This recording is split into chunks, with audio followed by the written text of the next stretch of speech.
Time, or do you want to get started? I think we could give her a minute or two. Okay.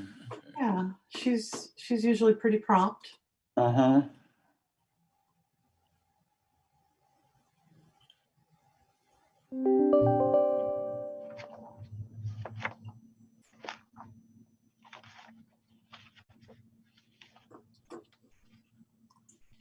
Your schedule for a while. This is all I got me so far.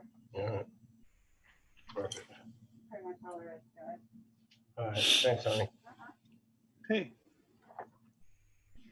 And Tony's here. Is Eric here? We don't have Eric yet.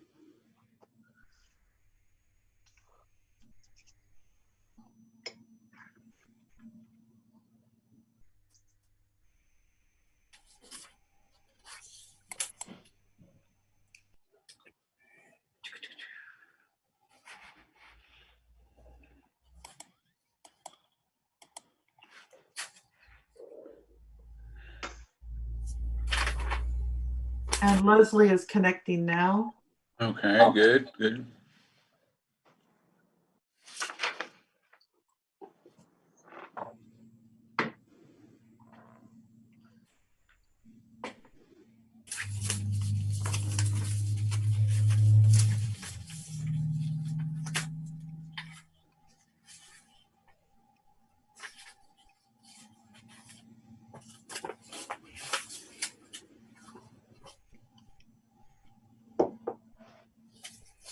See her yet?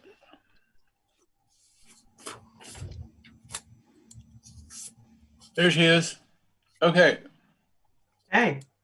So we have our board. So I will call the November 12th, 2020 meeting of Humboldt Waste Management Board of Directors to order and ask for roll call, please. Yep. Here. Yeah, here. Here. Here. Present. Thank you. The next item on our agenda is the consent calendar. All matters listed under the consent calendar are considered to be routine by the HWMA board. Will be acted upon by one motion unless a specific request for review is made by a board member or a member of the public. Consent calendar will not be read. There will be no separate discussion of these items unless polled for discussion. Is there any member of the board that would like to pull an item from the consent calendar? I just have a question about the green waste, about item C. If we could Would you just like to ask a quick question, or is it more of an involved Yeah, discussion? I just, no, I just was curious. It's a pretty unique agreement, and Arcata is the only member of the JPA that has this type of agreement. So I was just curious to know a little bit more about that, and if there are other cities in the JPA that have attempted to do something similar, or kind of how it came about, and why just Arcata?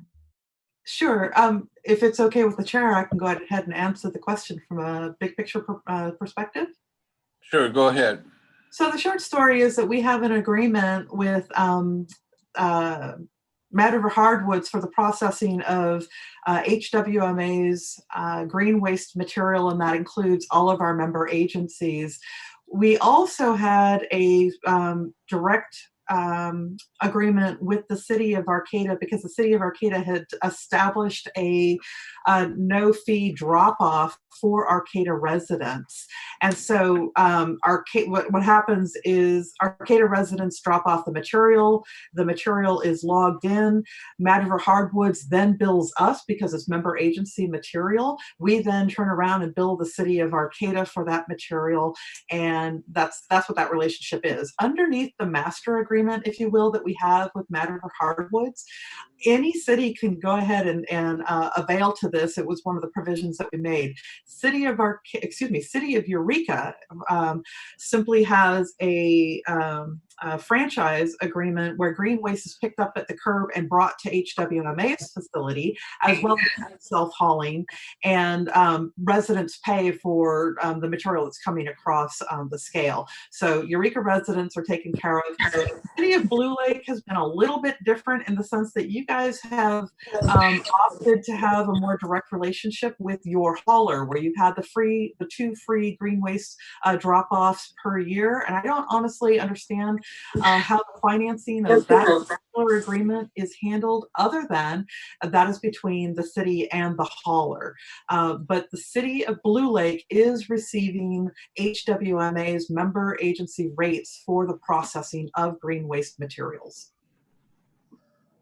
Okay, Okay. great, thank you. Okay, thank you for that. Does any member of the public wish to pull an item from the consent calendar? Hearing none, seeing none, let's move on to approve the consent calendar. Is there a motion to approve? I will make a motion to approve the consent calendar. We have a motion. Is there a second? Yeah, I'll And we have second. a second. Okay. Elaine seconded that. So using the roll call order, Tyler, can we vote on the consent calendar, please? Yep. Good. Aye.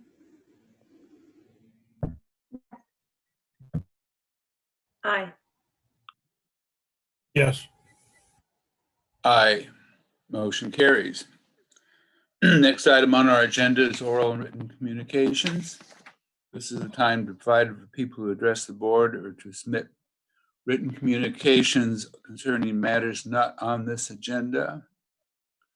Are there any, does anyone from the public wish to speak to an issue not on this evening's agenda? Or I'll ask staff if they've received any written communications. Yeah, I'll just note that in your board packet, there is an announcement under agenda item 3 from Zero Waste Humboldt. They were announcing that Sunday, November 15th, they're going to have the Zero Heroes Night. I don't have a lot of information about it other than what is in your packet itself.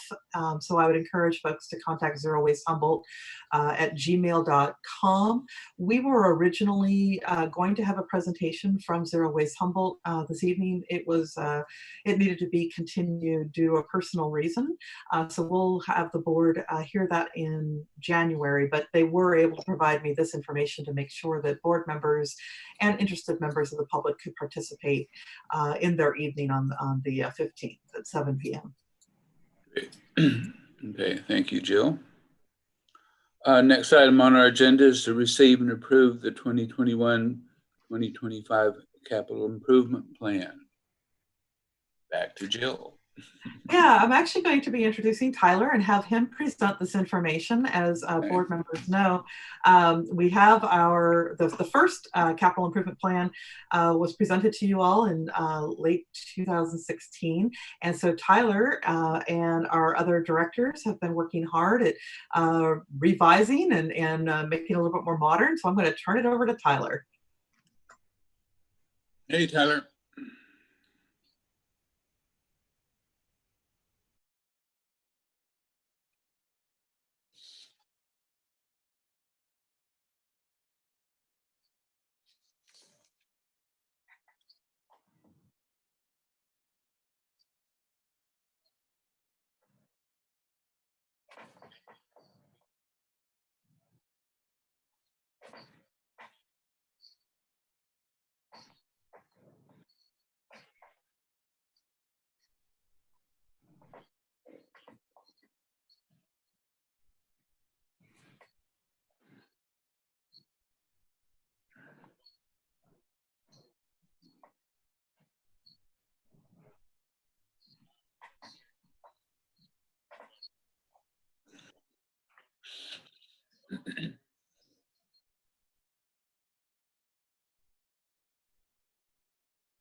Okay, thank you, Tyler.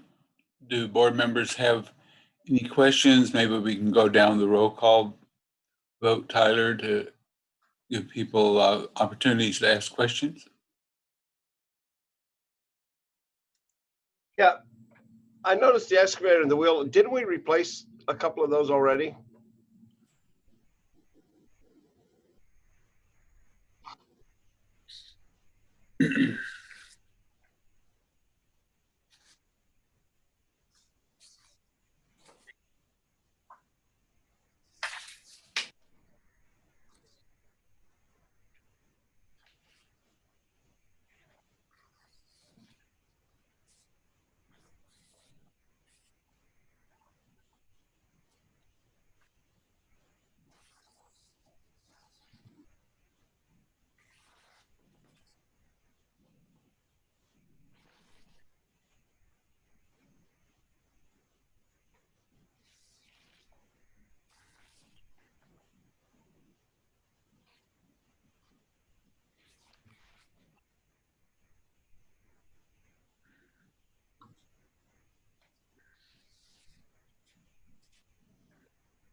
All right.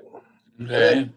The only, hang on a second. The only other thing I said, I know we just voted on 2 pickups, and I did want to ask a question. I see one's 50 and one's 30, and I noticed we're asking for heavy duty, and one of them was a pretty old half ton, that Dodge. And then I noticed we're asking now for diesels. And how many miles are those driven annually for that kind of an upgrade for what we're talking about? And how often do they haul a 12,000 pound trailer?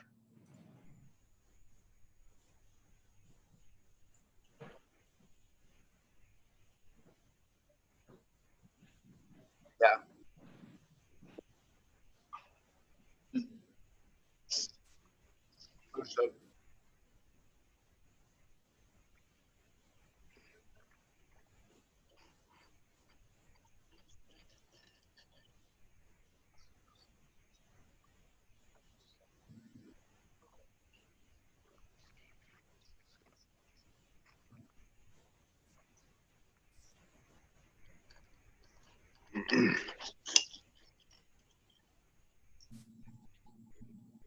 Just seems like a lot of pickup, but okay.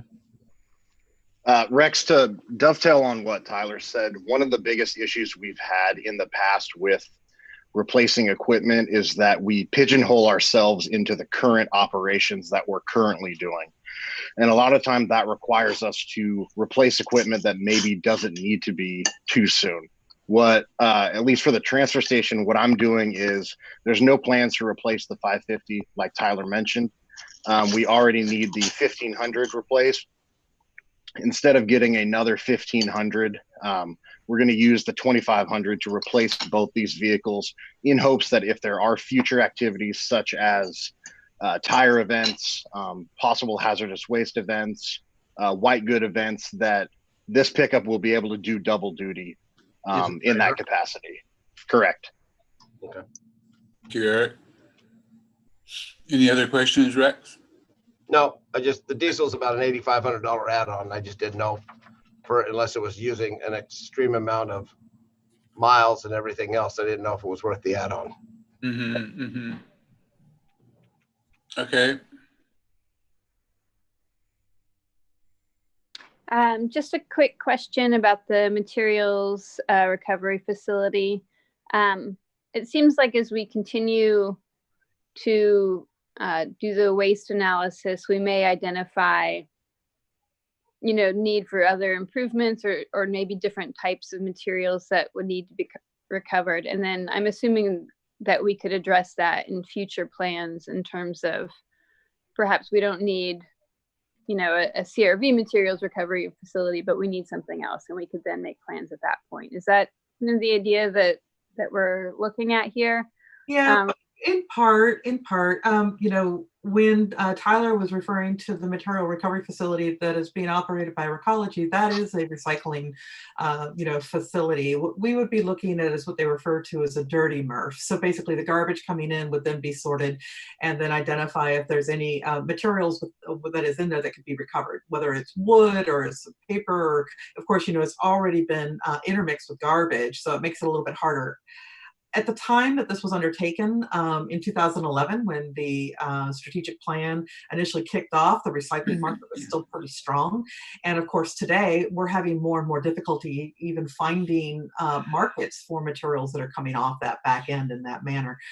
We'd probably be better served to figure out how to establish diversion programs that sort of retain the integrity of that material so that it's not being intermixed with garbage and then separated out, but trying to find ways that we're keeping it intact so we can actually get it into some sort of recycling or other processing type.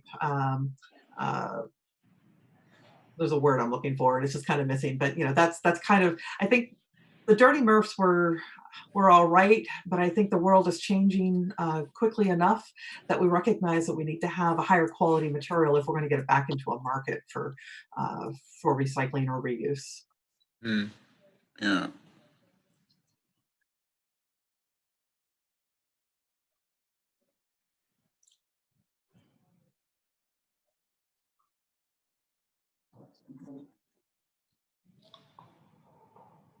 Thank you. Thank you, Leslie. Next.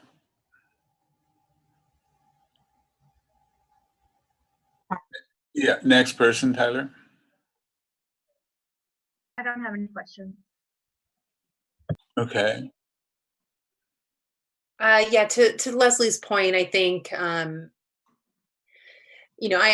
can understand, pulling the MRF. I think that makes a lot of sense, kind of given where we are versus, several years ago, but recognizing that, yeah, as we get more information, we may need to amend the CIP and add something else into it. So I think it's good that we're doing a 5-year CIP, shortening it and recognizing, right, that if we need to revise it, we can. So yeah, thank you. And by the way, just really appreciate the formatting of this, really easy to read through. So Yeah, definitely. kudos.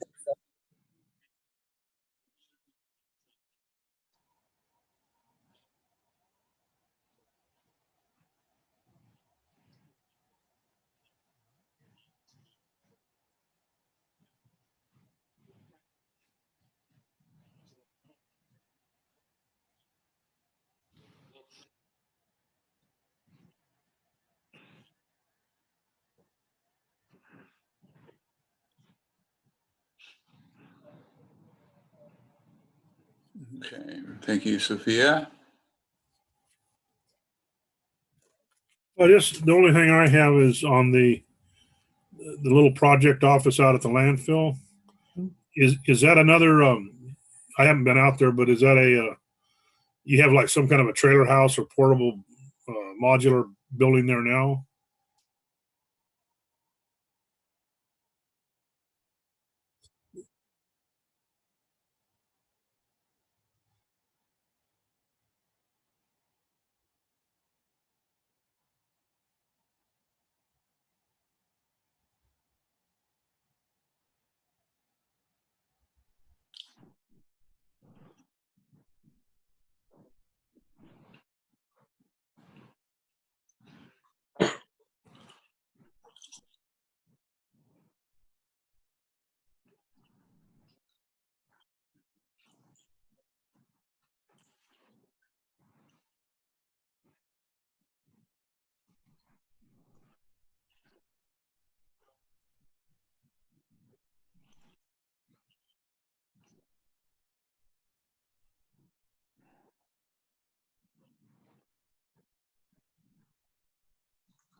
So I'm going to add that this is actually an item that has been approved a couple of times. We had initially anticipated that the trailer replacement would be about, $25,000-$30,000.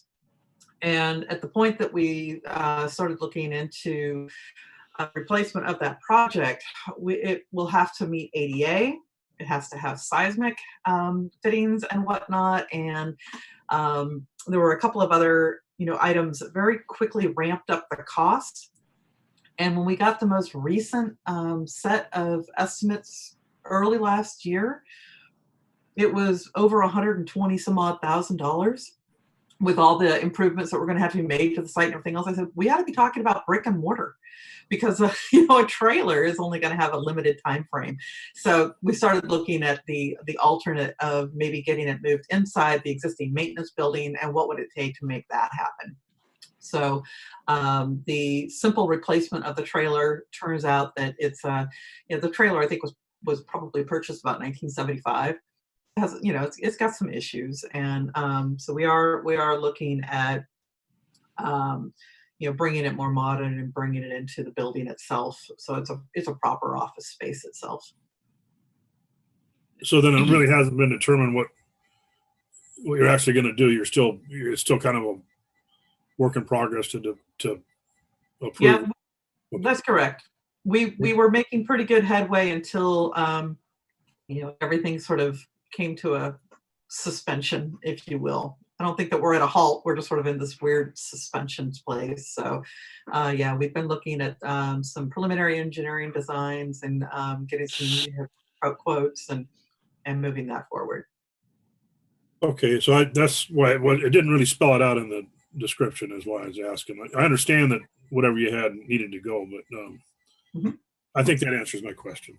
And that's the rest of it all looks like it's wear and tear on machinery that you're going to have to replace to keep your place going. So I'm good. And thank you, Frank. Well, let's see. Yeah, I appreciate the fact that we can revisit this each year during our budget discussions. That allows for any amendments that are necessary at that time, as well as just kind of a refresher for board members as to what these projects are and what constitutes our CIP program. And I would also like to echo other directors, and I really appreciated that the format that you presented the projects in. It was just kind of boom, boom, boom, boom, and you know you get the gist and move forward. So good job there. So let's see. Are there any comments from the public on this capital improvement plan? I'm not even sure we have any public, do we? Oh, we got lots of people here today.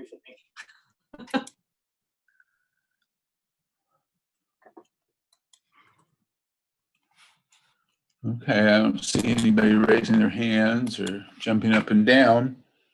So is there a motion you want to do all four of these in one motion? Yeah.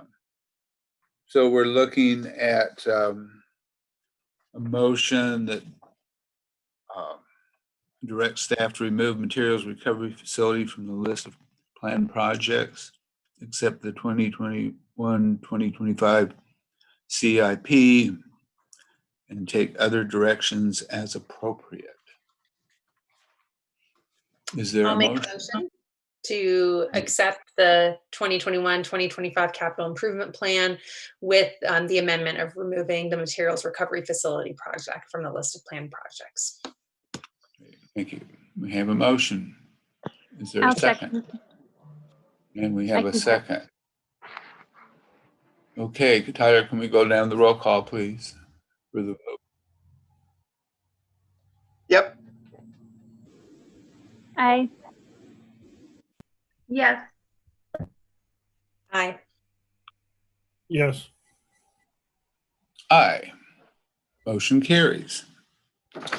Okay, moving along. See, I've lost my agenda. Where did it go? Here it is. Oh, that's the old one.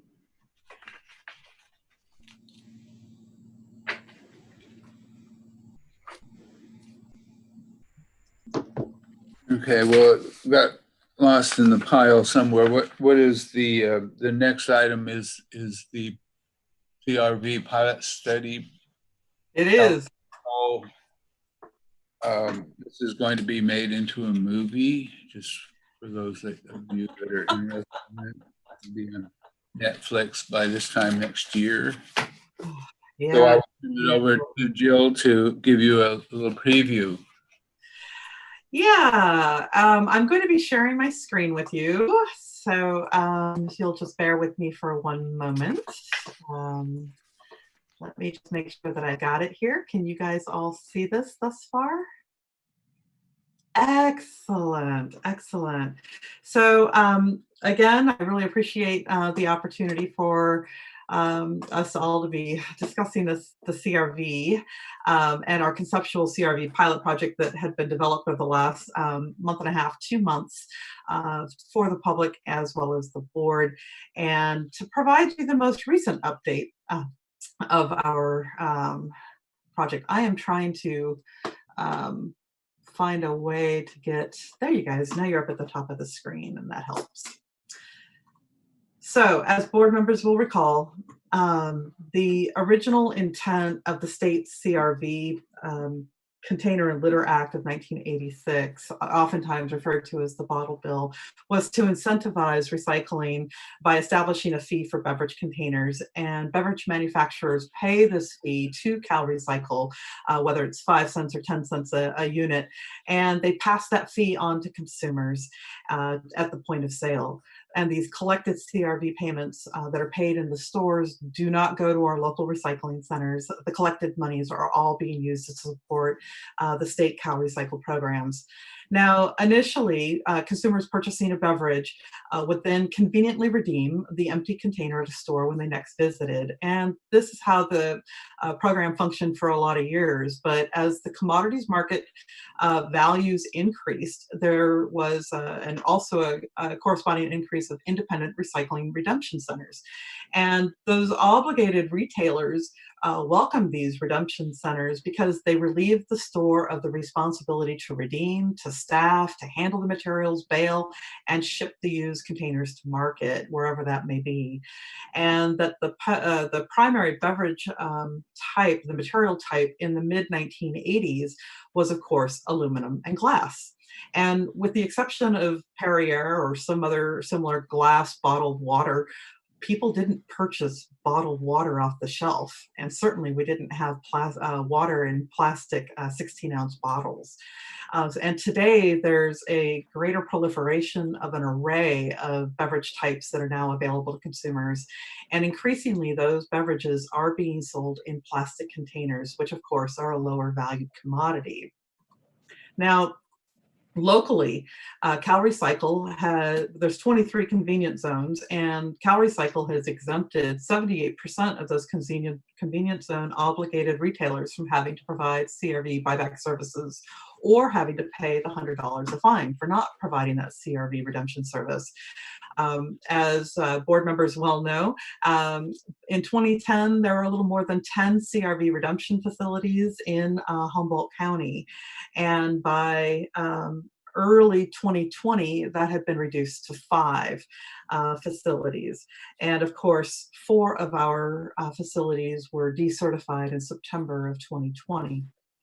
Now, CalRecycle in late October, I believe the letter went out on October 20th, CalRecycle issued letters to the obligated retailers informing them of their now unserved status. They used to be exempt, now they're unserved, and that they must either provide CRV redemption services or pay the $100 a day fine to CalRecycle.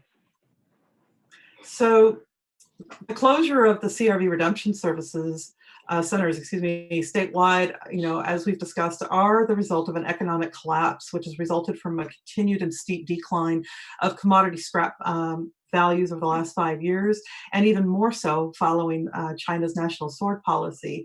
There are additional factors, which include reduction in the state processing payments that are received by recyclers, as well as a rise in our operational costs that have resulted from state requirements such as minimum wage increases.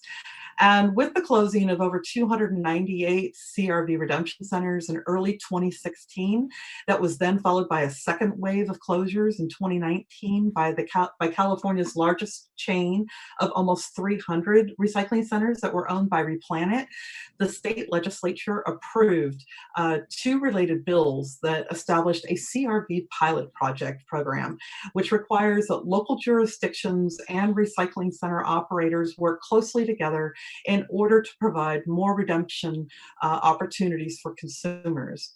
Jurisdictions are required to meet certain eligibility requirements, and then they apply for the pilot project.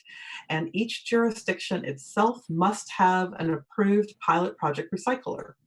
A combination of jurisdictions can complete and attach supporting information into a singular application. As provided for underneath AB 54, eligible projects may receive up to $1 million in funding to offset those eligible costs that were incurred through July of 2022.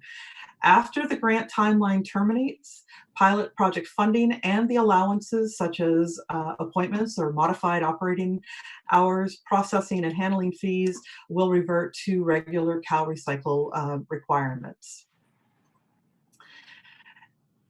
In short, this is how a pathway looks like. So you've got your jurisdiction and your recycler, and they begin to sort of bandy about different ideas for how they can improve and expand the opportunity of CRV redemption by the consumer. And the jurisdiction will then put together their application and submit it to CalRecycle. CalRecycle will then evaluate that application, and they will determine whether or not to approve it. At the point that the application is approved, the jurisdiction is then invited to apply for a grant fund. At the same time, they can then work with the recycler to prepare their application. And in this case, the recycler can't submit their application unless and until the jurisdiction has been approved and they have explicit permission by the jurisdiction to apply for this. Now, and I kind of skipped ahead of this. At the October 20th Humboldt County Board of Supervisors meeting, I was able to make a presentation to the board about the state of CRV and the pilot project concept. And the board directed county staff to initiate preparation of the pilot project jurisdiction application. The application is only applicable to the unincorporated areas of the county unless other municipal jurisdictions express an interest in either submitting individual applications or be willing to enter into some form of memorandum of agreement with the county so that they can prepare a joint application.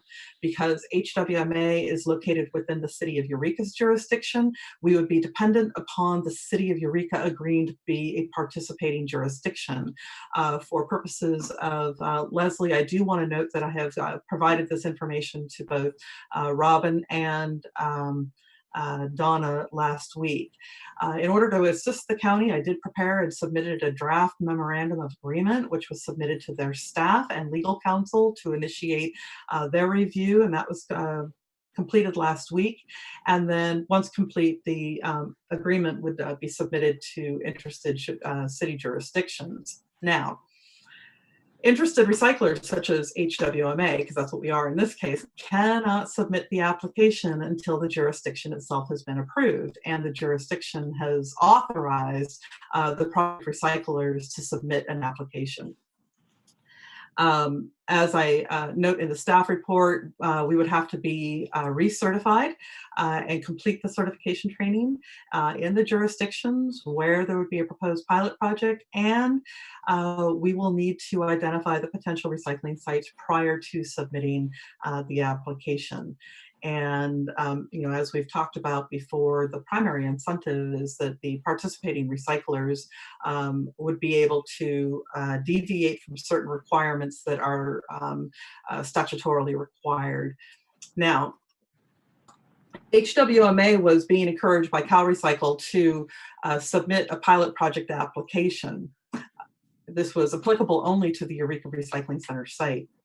Now, with the other 3 redemption sites decertified, as we've discussed with the board, as we did with the Board of Supervisors, the Eureka Recycling Center site simply can't operate as the sole CRV redemption center in Humboldt, simply because of our facility size and our staffing constraints.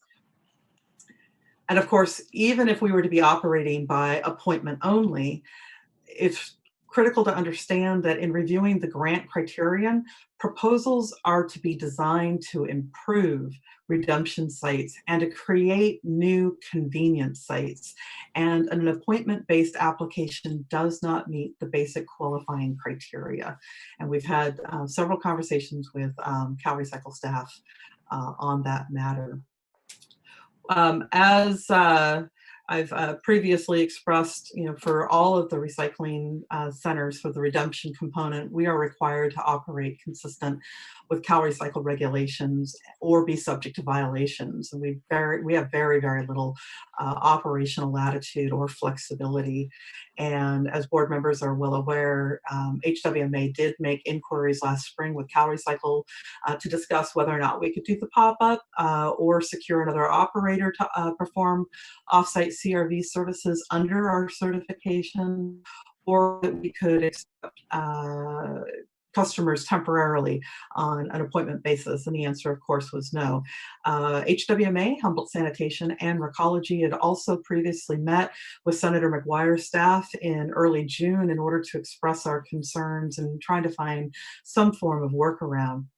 Now, to prepare you here, these images were taken early in the morning. So you're going to see a lot of them are closed and there's no people or vehicles that are around. But one of the things that I wanted to share with all of you is that, as I noted, these were taken, first thing in the morning, and I'm hoping that it kind of helps to convey some of the reasons for our concern. This slide in particular is Humboldt Sanitation's Recycling Center and the former CRV Redemption. Their transfer station is the blue and white building, which is located further behind this little carport where they perform their sorting activities for recycling. The overall footprint of their facility is very small and they have very limited parking, as you can see here.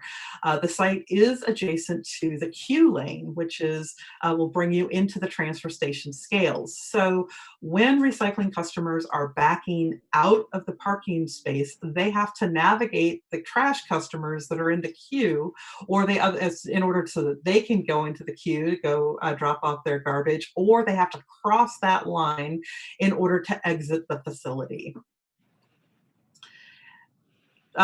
This is the transfer station, which is located in Redway, and they have two distinct areas in a singular building. This side of the facility accepts trash, and this side of their facility is accepting recycling and the former CRV transactions. This is Eel River Recology's Fortuna transfer station. This building here accepts all of the solid waste. And here we have where the recycling center is accepted. And I believe on the back side, last time I was there was when Harry Harnden still had it under Eel River. There was the mechanics repair shop that was back there. And of course, HWMA's Eureka Recycling Center. This photo was taken earlier this year, and the CRV scales have been moved a little bit. We made some improvements in here, but the scales are adjacent to the gray scale house, and the remainder of the facilities behind those drop-off bins is where we perform the appliance receipt and dismantling, as well as televisions and computer screens and other electronic waste, in addition to storing whatever baled recyclable materials we have. We also have two 50-yard bin containers, which is where a lot of the plastic and the aluminum was placed into. So, in an effort to address the problem that no singular recycling location is of sufficient size to meet the needs of Humboldt residents, I approached Humboldt Sanitation and Recology in mid-October to have them reassess their interest and potential willingness to reconsider and evaluate participating in a pilot project. And specifically what we talked about is that we would all be able to be recertified. And one of the things that's been really great is, as we've discussed with the board, CalRecycle was requiring that voucher training be performed in Sacramento while the rest of the state is in a shelter in place. CalRecycle's training is going to be finally offered online, and they're going to be able to put that into place in December, I believe.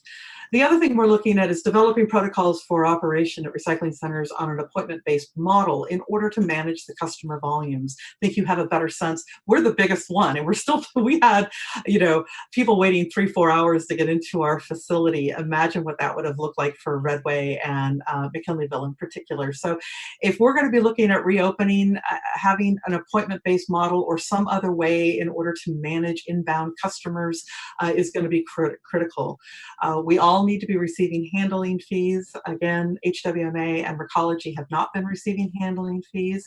And one of the things that we all felt would be important is that we would be able to temporarily allow for an increase of the allowable daily load limits of CRV material to pre-2014 limits. What does that mean? If you were to bring in material into HWMA or any CRV site in the state of California, you are only allowed to bring in 100 pounds of aluminum, 100 pounds of plastic, and 1,000 pounds of glass. Now, before 2014, you were allowed to bring 500 pounds, 500 pounds, and 2,500 pounds of glass. So what we would like to see is a temporary increase so that we could get rid of that backlog of material that has been accumulating in residents. And then, of course, that we could find a way to be eligible for some form of shore-up provision or adjustment to the recycling, to Cal Recycle's processing fees so that we can be reimbursed our unrecovered costs. The second part of the concept has been pretty interesting, examining the potential role that reverse vending machines could have. And what we've been talking about conceptually is that reverse vending machines could be placed either at a willing obligated retailer location or on municipal owned properties such as the library, city hall, or some other sort of public facility. It would be serviced by one or potentially all three recyclers. We're still, all having those conversations. And we had a conversation with the manufacturer around the possibility of HWMA having employees trained so that they could be dispatched and perform any sort of equipment malfunction or maintenance repair of the equipment. Otherwise, the manufacturer has to dispatch somebody from out of state. So we were trying to figure out how we could be resilient within our little community here. And the hope was that we would be able to use grant funds in order to have site development as well as the reverse vending machine purchase. I want to just quickly acknowledge this is not a stock photo. This is a result of our Director of Operations, Eric Keller-Heckman, visiting his family about 2 weeks ago in Portland area, and he was able to go to this facility, and he was able to get some photos and able to have some limited access to see the internal workings of the unit itself and how material comes in and out of the facility. Very clean sort of layout. Obviously, they had to make a building modification in order to accommodate this cargo kind of styled container.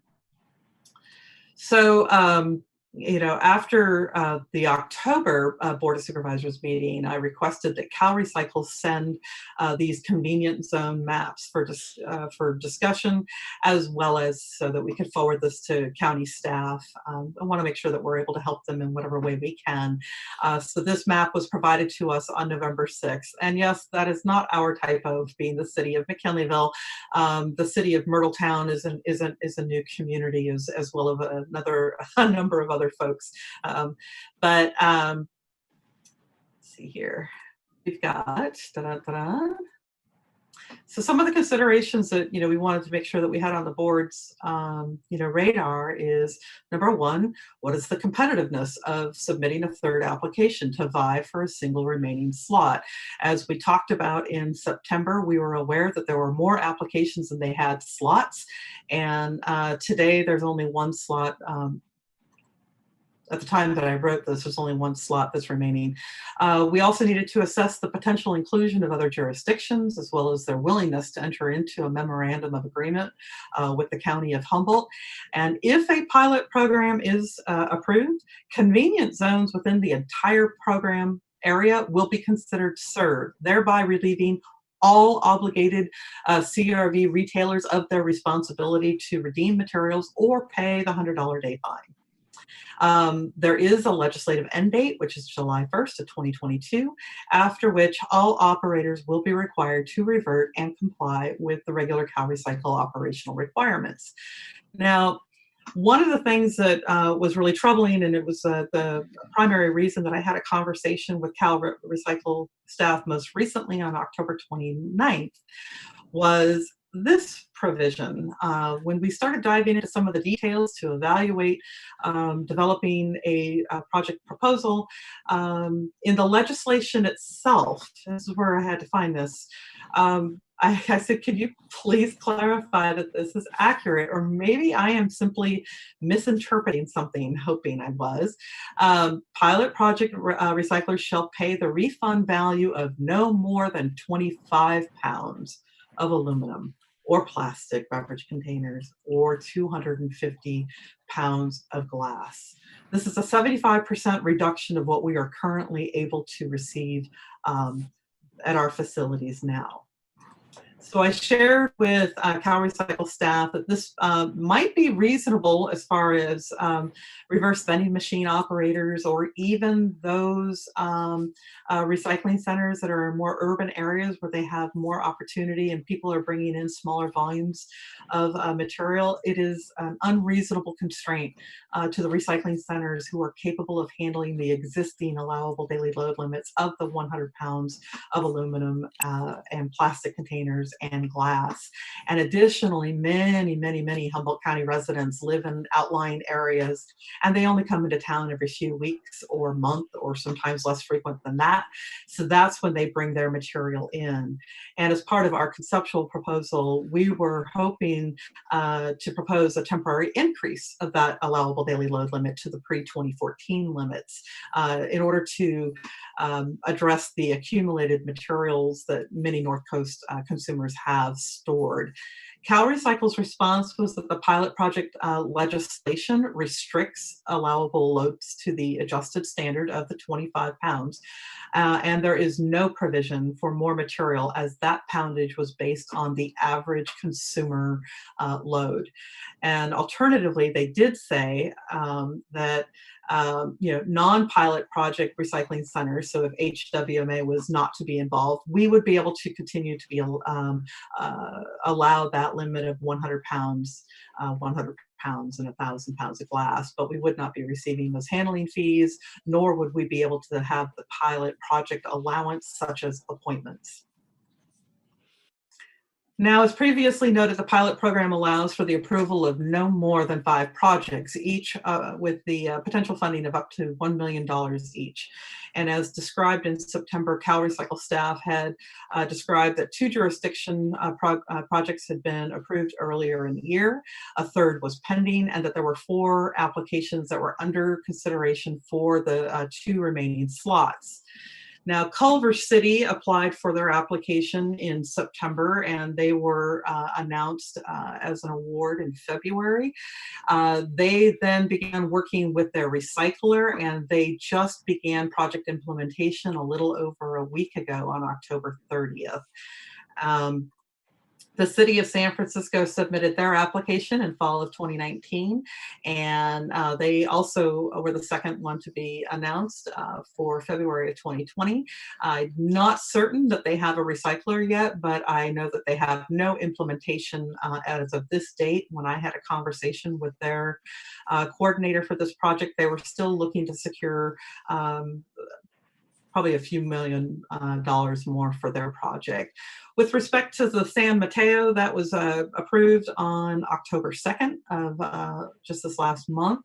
I don't know for certain what their submittal date is, and I don't know where they are in their implementation. They will obviously be working with a recycler. I'm not certain that they have secured one at this time. The most recent one was City of Irvine, and when I contacted them, they were a little shocked that I had found out. I'm not sure where I found it out from, but they applied a year ago, and they just received their approval to move forward about mid-month, and they are working with a recycler with their application right now, and they don't have an anticipated start date. They're thinking it's going to be sometime in the beginning, maybe the beginning part of the year, maybe mid-year before they're there. So that remained 1 slot, and there were 2 applications that have been under ongoing consideration. Now, this past Tuesday, as in 2 days ago, November 10th,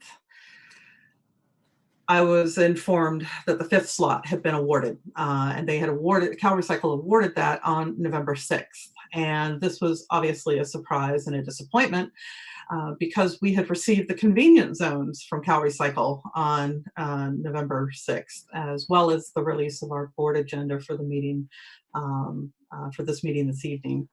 Hambro representatives had contacted me on Tuesday morning, and I thank them very much. We do have them here on the line with us because they were curious whether or not we had received the approval because they had initiated their pilot project process essentially last January.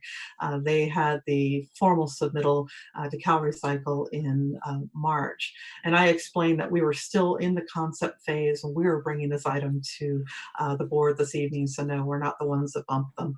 So obviously, where this fundamentally changes our board, our recommendation to the board, because everything that we were going to ask for is now moot. There are simply no available slots to apply for. This is pretty frustrating all around. The state of CRV redemption is continuing to adversely affect Humboldt residents and our businesses, and we desperately need to have our legislative representatives make a concerted approach to address and reform the bottle bill. So under the umbrella of other direction as appropriate, I am asking that the board consider making a legislative relief request. It is important that a viable and comprehensive reform be developed and in an expeditious manner. HWMA is aware that CalRecycle has submitted the notices to the retailers of their obligation to redeem CRV containers, and the likelihood is that they are going to resist development of redemption centers on their sites, preferring instead to pay the $100 a day fine. But ultimately, it's not the retailer that's paying that fine.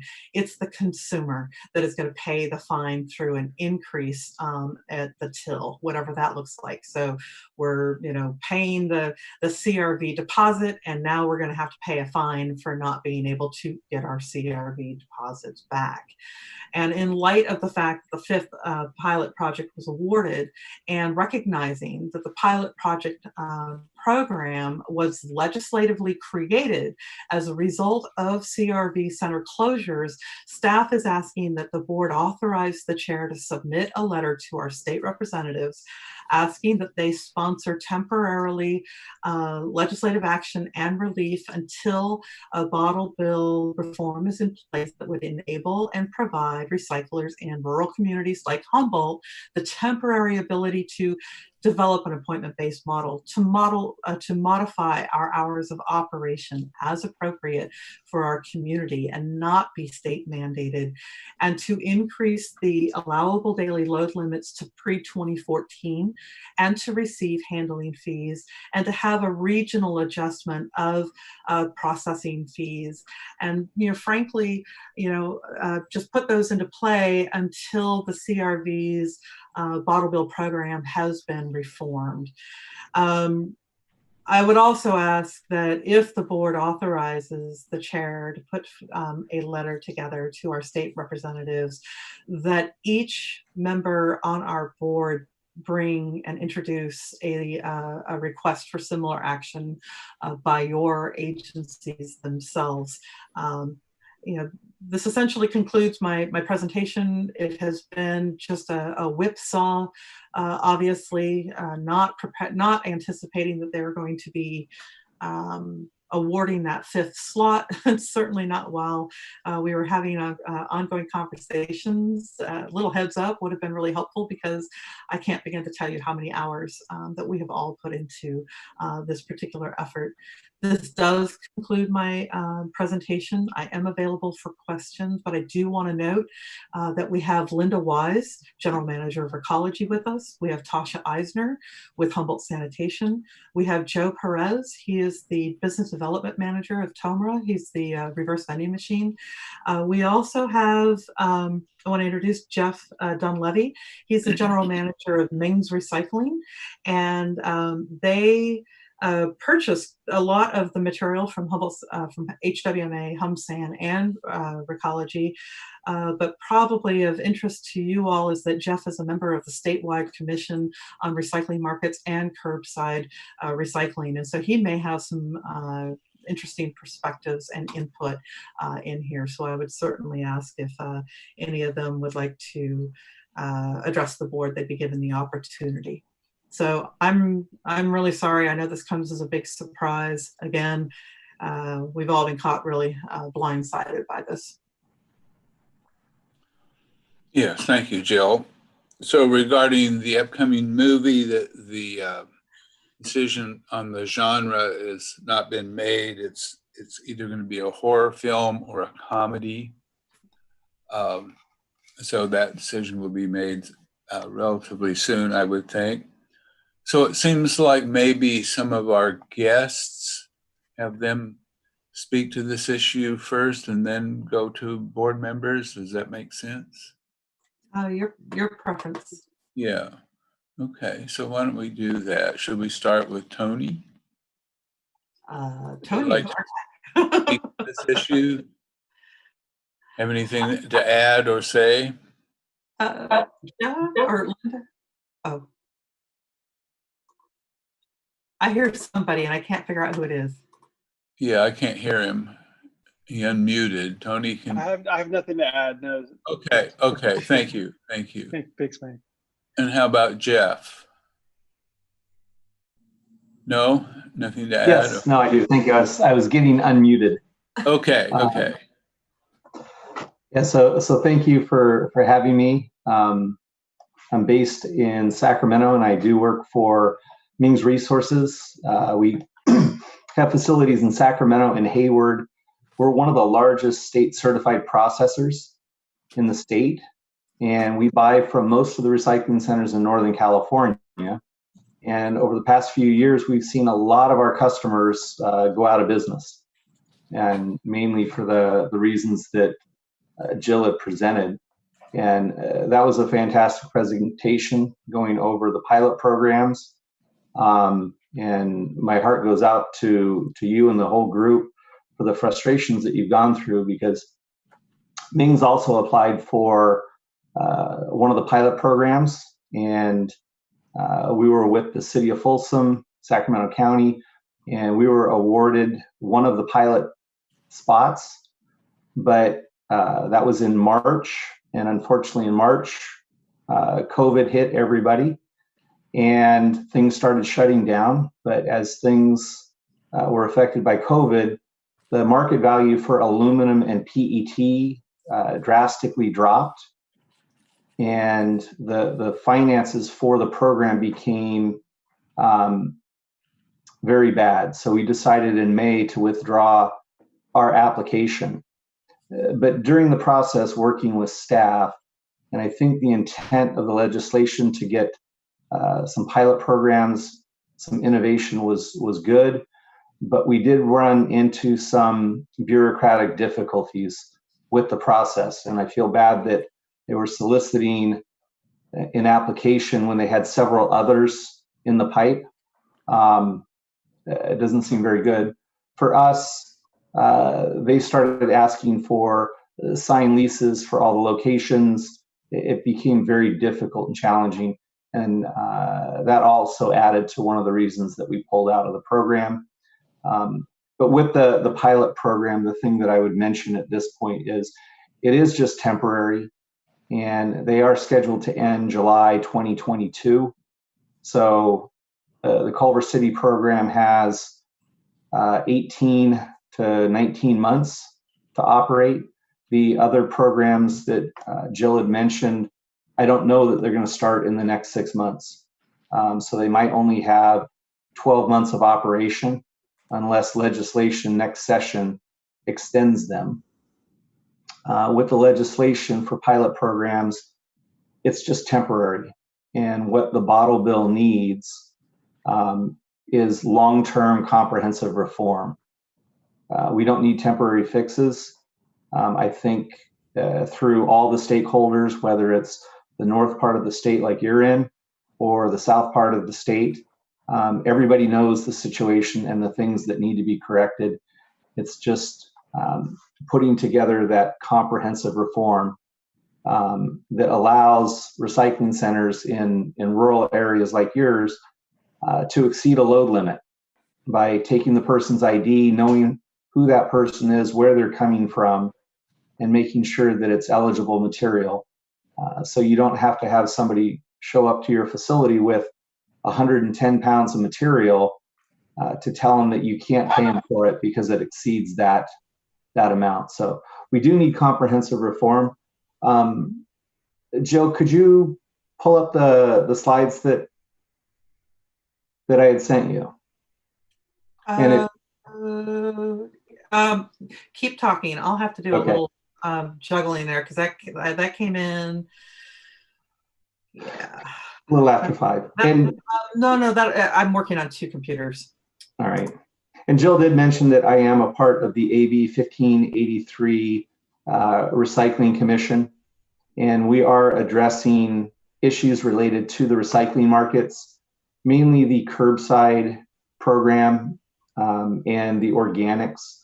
We have 4 subcommittees that are looking at recycling, organics collection, and then a labeling committee and a market development committee.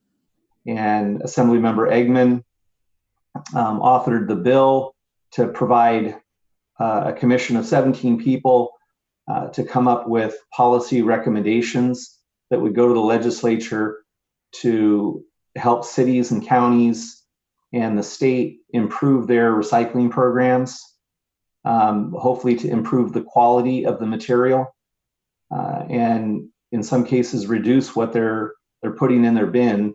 So we're not doing any wish cycling. We're hoping to recycle something because it has a recycling symbol, but in truth, it ends up in some country, someplace, and we don't know what's happening to it. So the commission is working on that.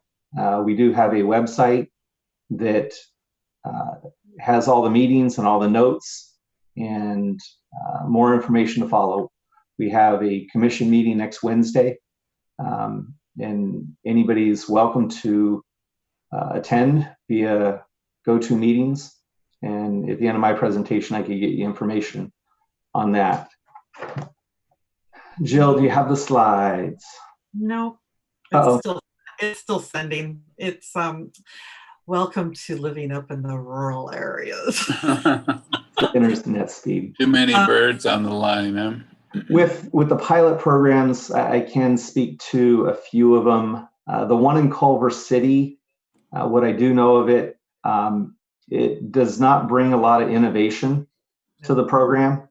I think what they're allowing is a recycler in a truck to operate 3 days a week at different grocery stores. So it's allowing them to operate fewer hours when the requirement is a recycling center has to operate for 30 hours a week. So it appears it was just a small variation that they've authorized. So that program will have 2 locations that will provide service 6 days a week. But the trade-off is all the stores and all the dealers in Culver City are now exempt from the in-store take-back. So the question is the pilot program more convenient than having all the stores take the material back? That's kind of the big question with all the pilot programs. The San Francisco program, if that were to start, I believe right now they're talking about 4 locations that they would service a few times a week. And right now there's over 350 stores in the city of San Francisco that are required to take back material in the store. And if they begin the pilot program, all of those stores would now be exempt.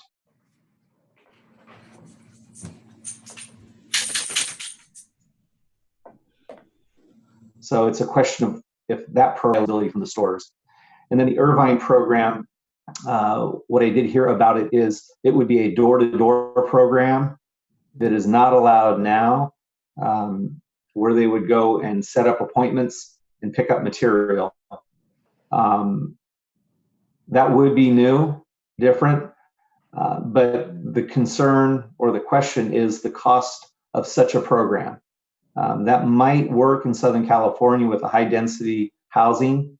I'm not sure something like that would work statewide when you run into a lot of rural areas, especially in Northern California.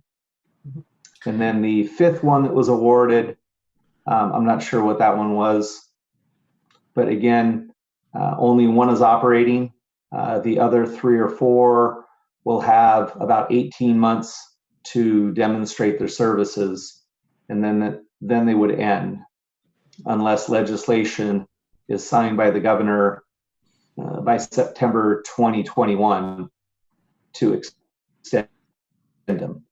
But I think at this point, as Jill had mentioned, some long-term comprehensive reform needs to take place to fix a lot of issues within the program. Jeff, it's still sending from me. I don't know if maybe you have the ability to share. Jill, how are you doing? I'm sorry. I've got. He asked how you were doing, so you're saying you. Yeah, it's still sending. So my suggestion is, Tyler, if can he share his screen? Do you have your presentation on your screen there, Jeff? Fortunately, I cannot share my screen. Okay, so in this case, we're just going to have to wait because it's okay. like, yeah. Unfortunately, if anytime I get something, it takes like 15 minutes. It's just limitations by. Jeff, what did the screen say? Had different slides that I wanted it to go through, but there's areas where the program works and there's areas where the program doesn't work. You mean the Northern CRV California? What was that? You mean the CRV program? Yeah, the CRV program is very complex and it has different formulas on how recycling centers are paid. And they look at the statewide average of costs. So they'll sample the costs up in Humboldt County, and they'll also sample the costs down in the Bay Area or Bakersfield. They'll come up with an average, and that determines what processing payments recycling centers get throughout the state. The problem that you run into is if you're a lower volume, higher cost operation, you don't get paid what you need to stay in business. If you're a lower cost operation or in a market that you have access to the processors, you might do very well. So in Bakersfield, there's about 80 recycling centers for 800,000 people. So one recycling center for every 10,000 people. The formula is really working for those people down there. In the Bay Area, we have 12 recycling centers for about 5 million people. And those recycling centers are all struggling. But the problem with those recycling centers is they have lines from 8 in the morning until 5 at night. And because they're running so many containers through their system, they're showing up as the lowest cost operators in the state. So they're actually pulling down the subsidy that all the other operators get because they're the only operators in the Bay Area. And the problem that creates, especially in the rural areas, is you don't get paid what you need to get your material to market because your volume just doesn't support it.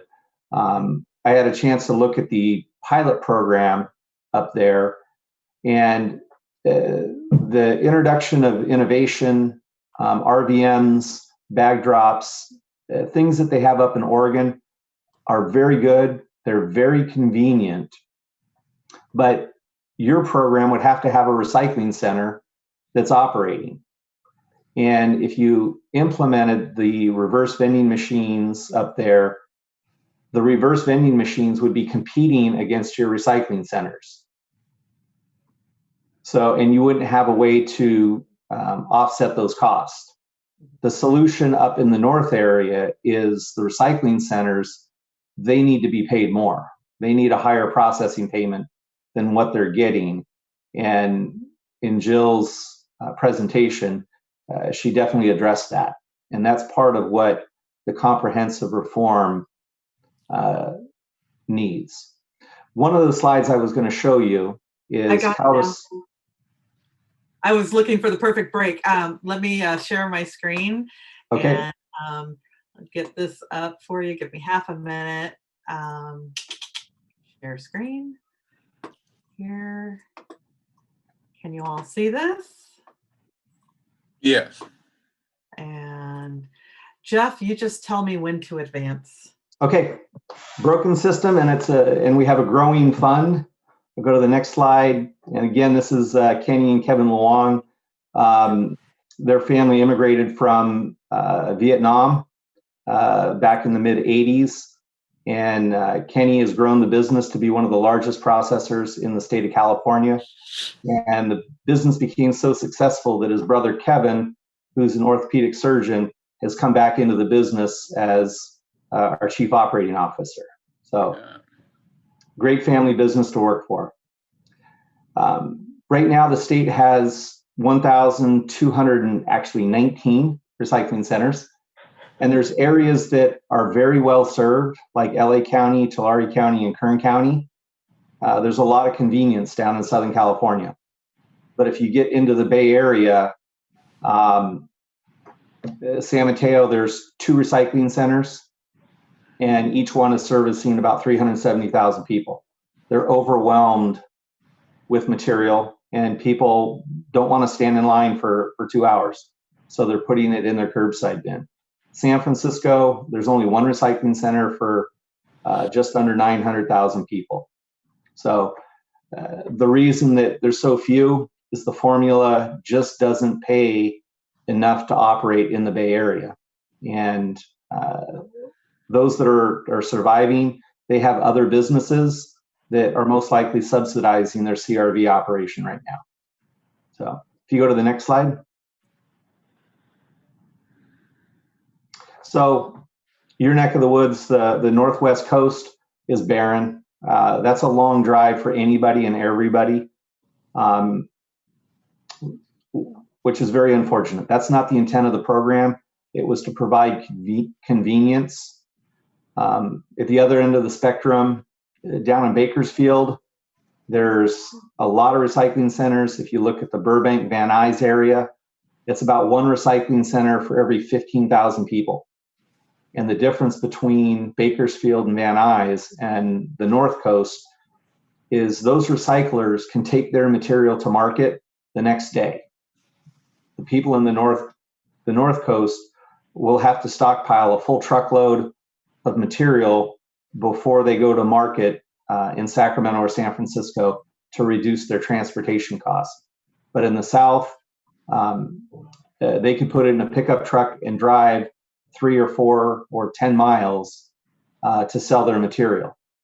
So they don't have to have a big float, a high inventory of material. So the people in the North Coast definitely need more support.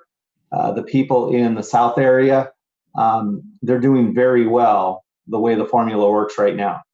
And that's where the reform has to take place is the way the formula is working is it's just a death spiral.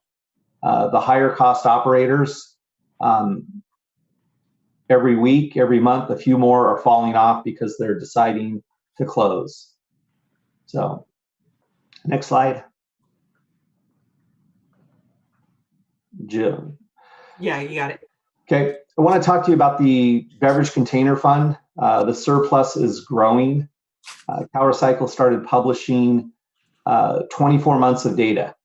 So they're going back 24 months and they're showing container sales, container returns, and they're breaking it down by recycling centers and curbside programs.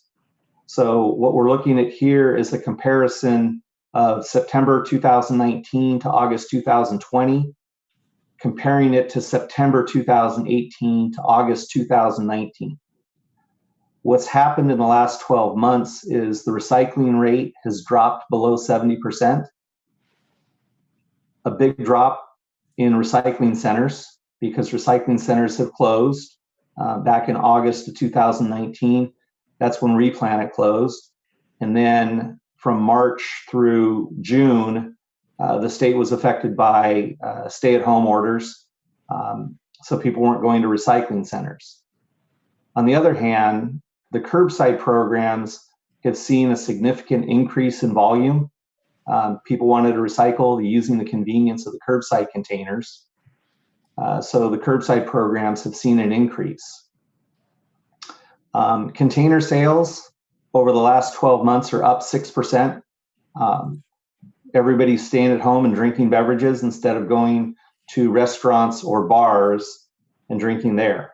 So beverage sales are up, and container returns are also down because there's fewer recycling centers and people have used curbside programs more than recycling centers.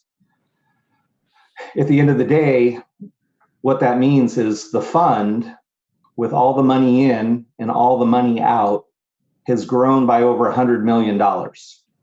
So there's an extra $100 million or more in the beverage container fund, and there's a lot of people that know it. And anytime a state fund has extra money, there's going to be people coming out of the woodworks looking to use that money.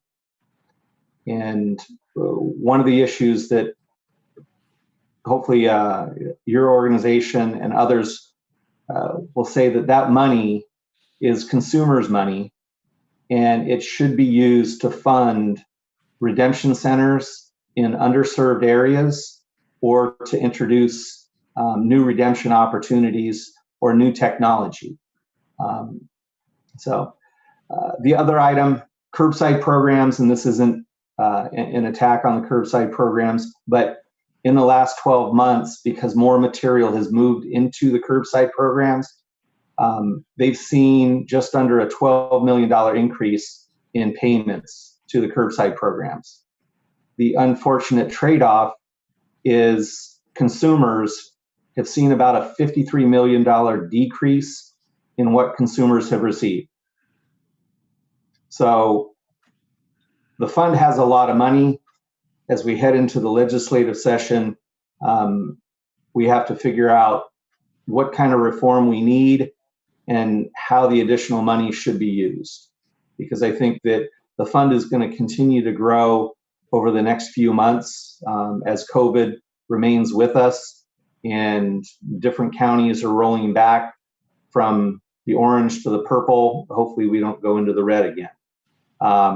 So I think the fund, unfortunately, is probably going to be growing in the next few months. So if you could go to the next slide. The stores are required to have a recycling center within a half mile. In rural areas, it's 3 miles.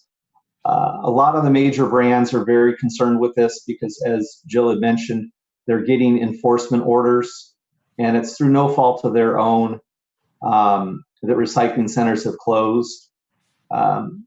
Less than 3 out of 10 stores are served with a recycling center, but there's a big flaw in the program, in the bottle bill, because it requires the dealers to take containers back and give people their nickels back. But the program does not allow the dealers to get their nickels back because they're uncertified entities. And if the Safeway or the Costco gives out 100 nickels and they take it to the Eel River Recycling Center, the Eel River Recycling Center is not allowed to pay them CRV because they're not allowed to buy material from uncertified entities. So the stores are required to take it back, but they don't get paid. They basically have to eat it. And that's a big flaw in the program. And there's several of the major chains that have gotten very active in the past few months, and they do want to get fixed. They do want to fix the program.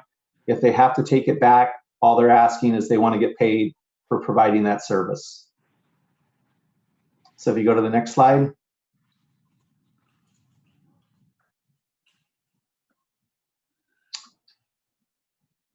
A lot of people have seen the Oregon program. They have a wonderful system up there. They have reverse vending machines. They have bag drop programs, very clean and efficient, but they do cost more than what the current system is paying. But Talking to some of the grocers, I think they're willing to help out with the costs, provided they get high quality service like this. So if you go to the next slide, bag drop complements reverse vending machines. Reverse vending machines is a way for immediate payment. You can get your money back, but then there's also when they have 1 or 2 or 3 bags, they take it to a drop-off location, and then they're electronically paid for their material a few days later. Whether it's reverse vending machines or bag drop, they're great innovative programs, but they do cost more. But right now, bag drop is not allowed under the current bottle bill, and there's again some formula issues with the reverse vending machines that would need to be fixed to make those a better solution for what we're doing. So if you go to the next slide.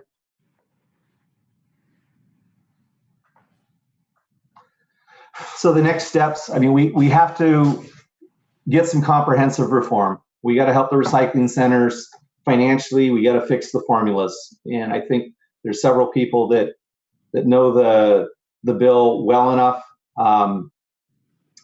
that we can do it, but it is a major issue. The grocers, they just want to be paid for their service. It's a fair ask. It's an easy ask, but it's going to be a big ask. And then there's some discussion with the grocers about forming co-ops. So up in your area, the grocers, they could pay $3,000 a month to get out of the program. And if you have 10 grocers up there that don't want to take the material back in the store, and it's completely understandable why they wouldn't, they just have to pay $3,000 a month. So if you have 10 stores in Eureka, they would be sending $30,000 a month to Sacramento, which would do nothing to help open up a redemption center in Eureka. So there's some discussion with grocers being able to band together and say, in Eureka, what do we need? Do we need 10 recycling centers around our stores? Probably not. Do we need 1 or 2 good recycling centers? Yeah. So how do we band together as a group and prop up the recycling center that's in our area? So there's going to be some discussion about that.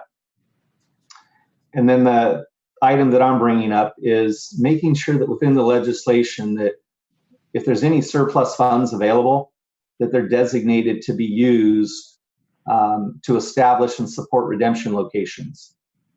Anytime there's been surplus funds, there's been special projects. They pulled $5 million out in the last budget, and they gave it to low volume recycling centers. And the low volume recycling centers weren't the ones that were hurting the most from the closure of the Replanet sites. It was more of the higher volume ones. So, and then getting Cal Recycle in the game. Right now, Cal Recycle is a referee. They call balls and strikes, but they don't call any plays.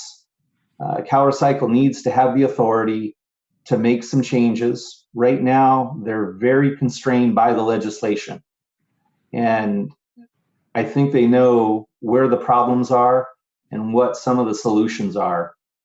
They just need the ability to call the plays and have some funds where they could prop up redemption centers, especially in the underserved areas. So those are kind of the key items with the long-term reform that we need. So if you go to the next slide. So next session, I mean, it's starting in a few weeks and going into January. We need to see some big reform. There's potential legislation where they might look at a tax on wine and spirits to try and set up their own program. There is a ballot initiative that I think is going November of 2022 that would be a penny tax on single-use plastic. Neither of those address the CRV program in the short term. but they could be detrimental to the program in the long term. Hopefully this session we'll see some long-term reform, as Jill had pointed out, and some of the items that I've addressed here tonight, that can change things, because the people in Crescent City or Eureka, they want to recycle, they want to get their nickels and dimes back, and they don't want it to be a tax. So they're entitled to their money back. The fund has money in it. We need to find a way to take care of the recycling centers, or open up new recycling centers or redemption programs like RVMs or bag drop in these underserved areas. So we got a big challenge going into the next session, and with groups like yours helping out, sending letters to your assembly and senators, letting them know that you want your nickels and dimes back and come up with a solution, it's going to help. So I'm available for questions. Thank you, Jeff. Very good, Jeff. Thank you so much. That was very informative, if not overwhelming. Sorry. Yeah. So are there any questions from board members? Can we use the roll call, please, Tyler? Is Tyler still awake? Tyler, where are you? He's there. He's there.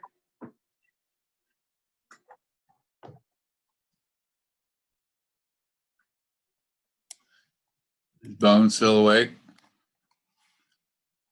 You there, Rex? He was there.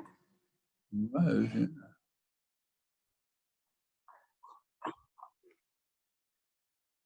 No, he was just there a moment ago. We're like,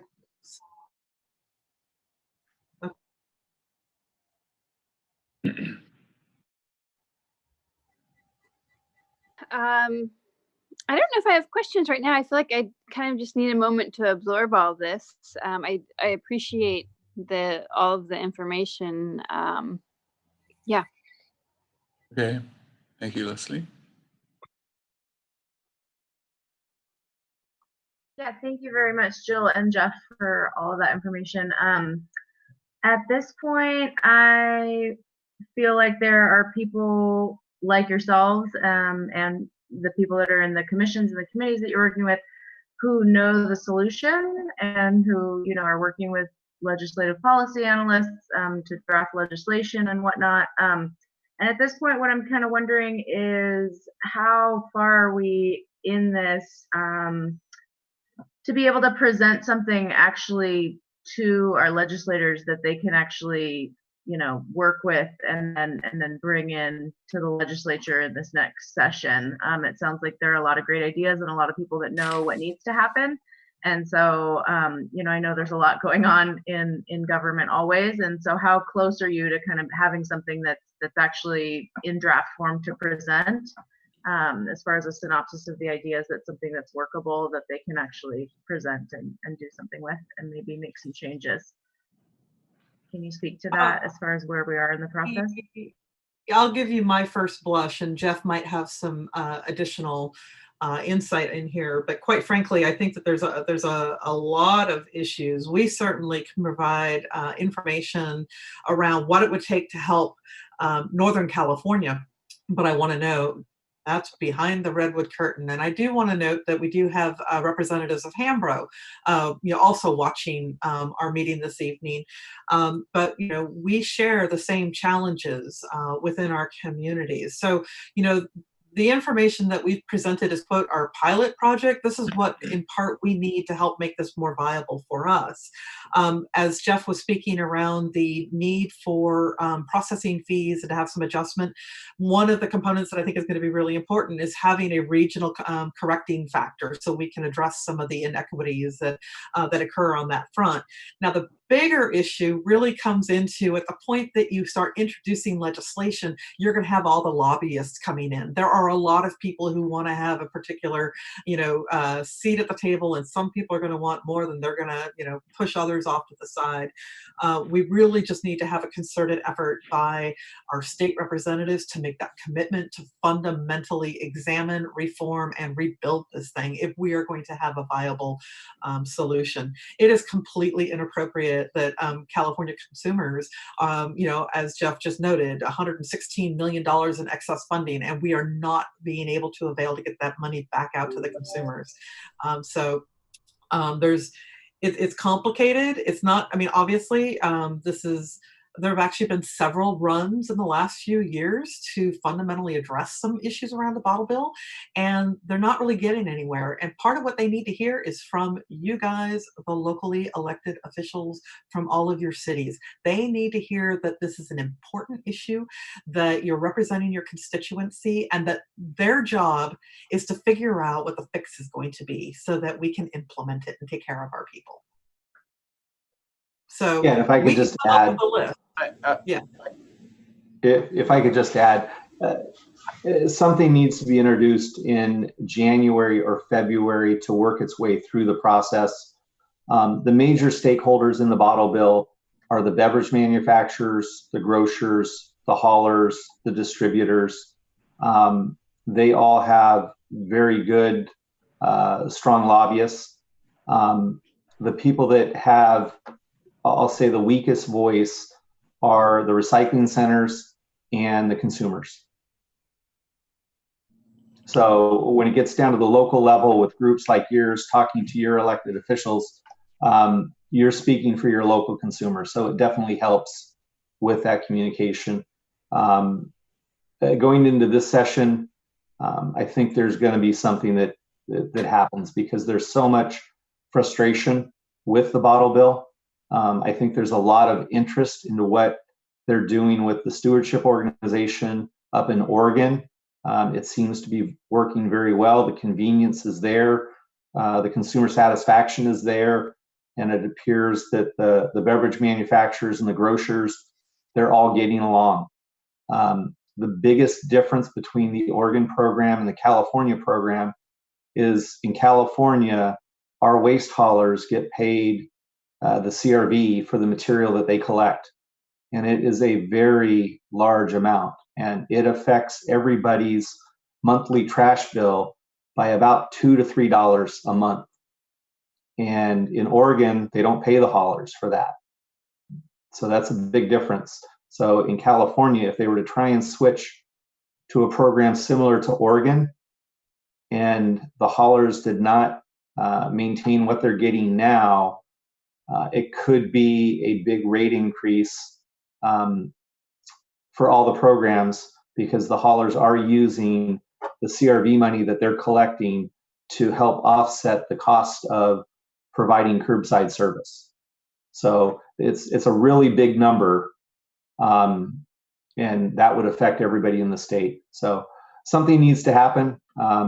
Hopefully the big stakeholders can all come up with these solutions. And I think with what Jill's addressed and what I brought up, it's kind of along the lines with what people are thinking. Okay, thank you, Jeff. Other questions from the board? Wilson, who's up to speak?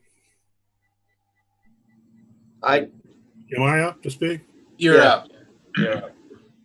Okay, well, my question is, I could start with Jeff and go to wherever it goes.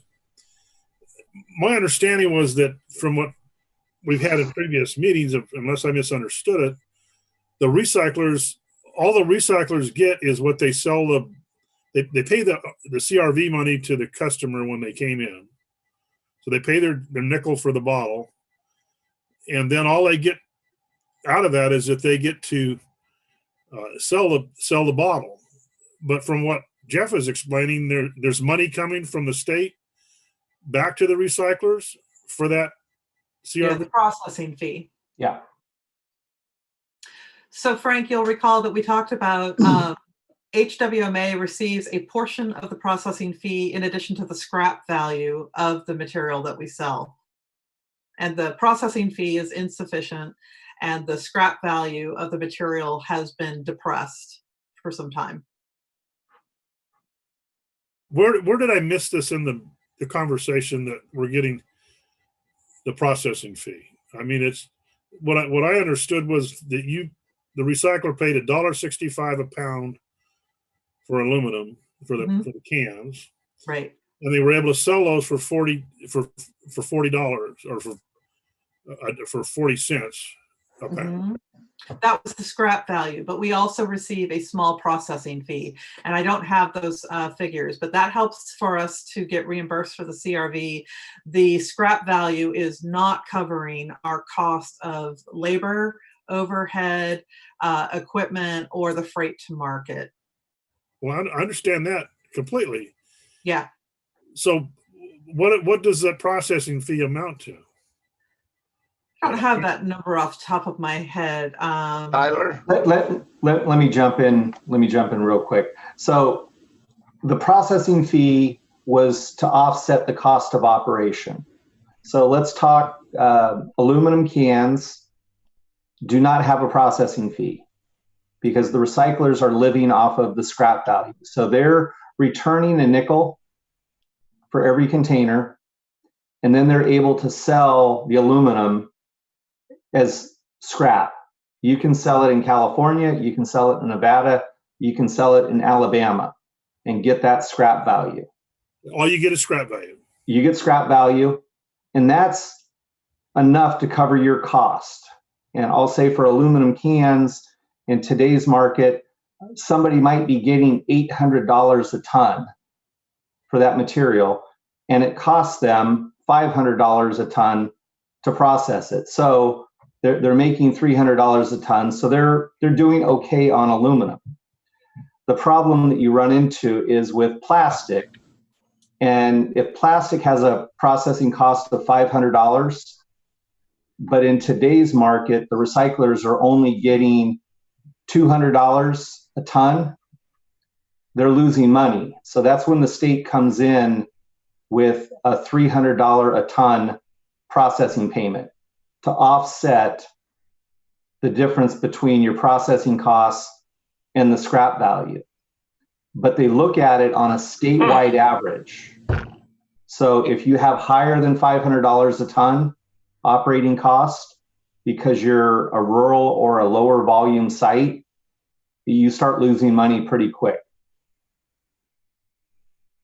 I think the question was, I think we all, I understood I'm not getting an answer to my question. Is what I think the question is, how much processing are we getting?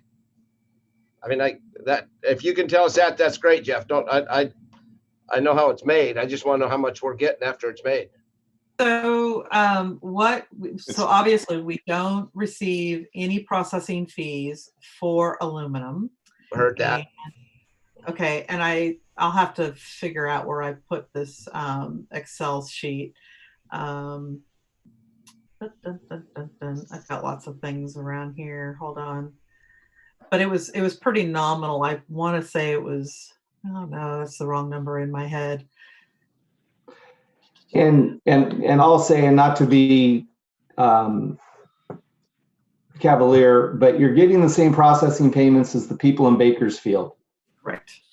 And it's not working because your transportation costs from your area to the Bay Area are $1,200 a load. And in Bakersfield, they're paying $5 to get it to market. There's a big difference in costs.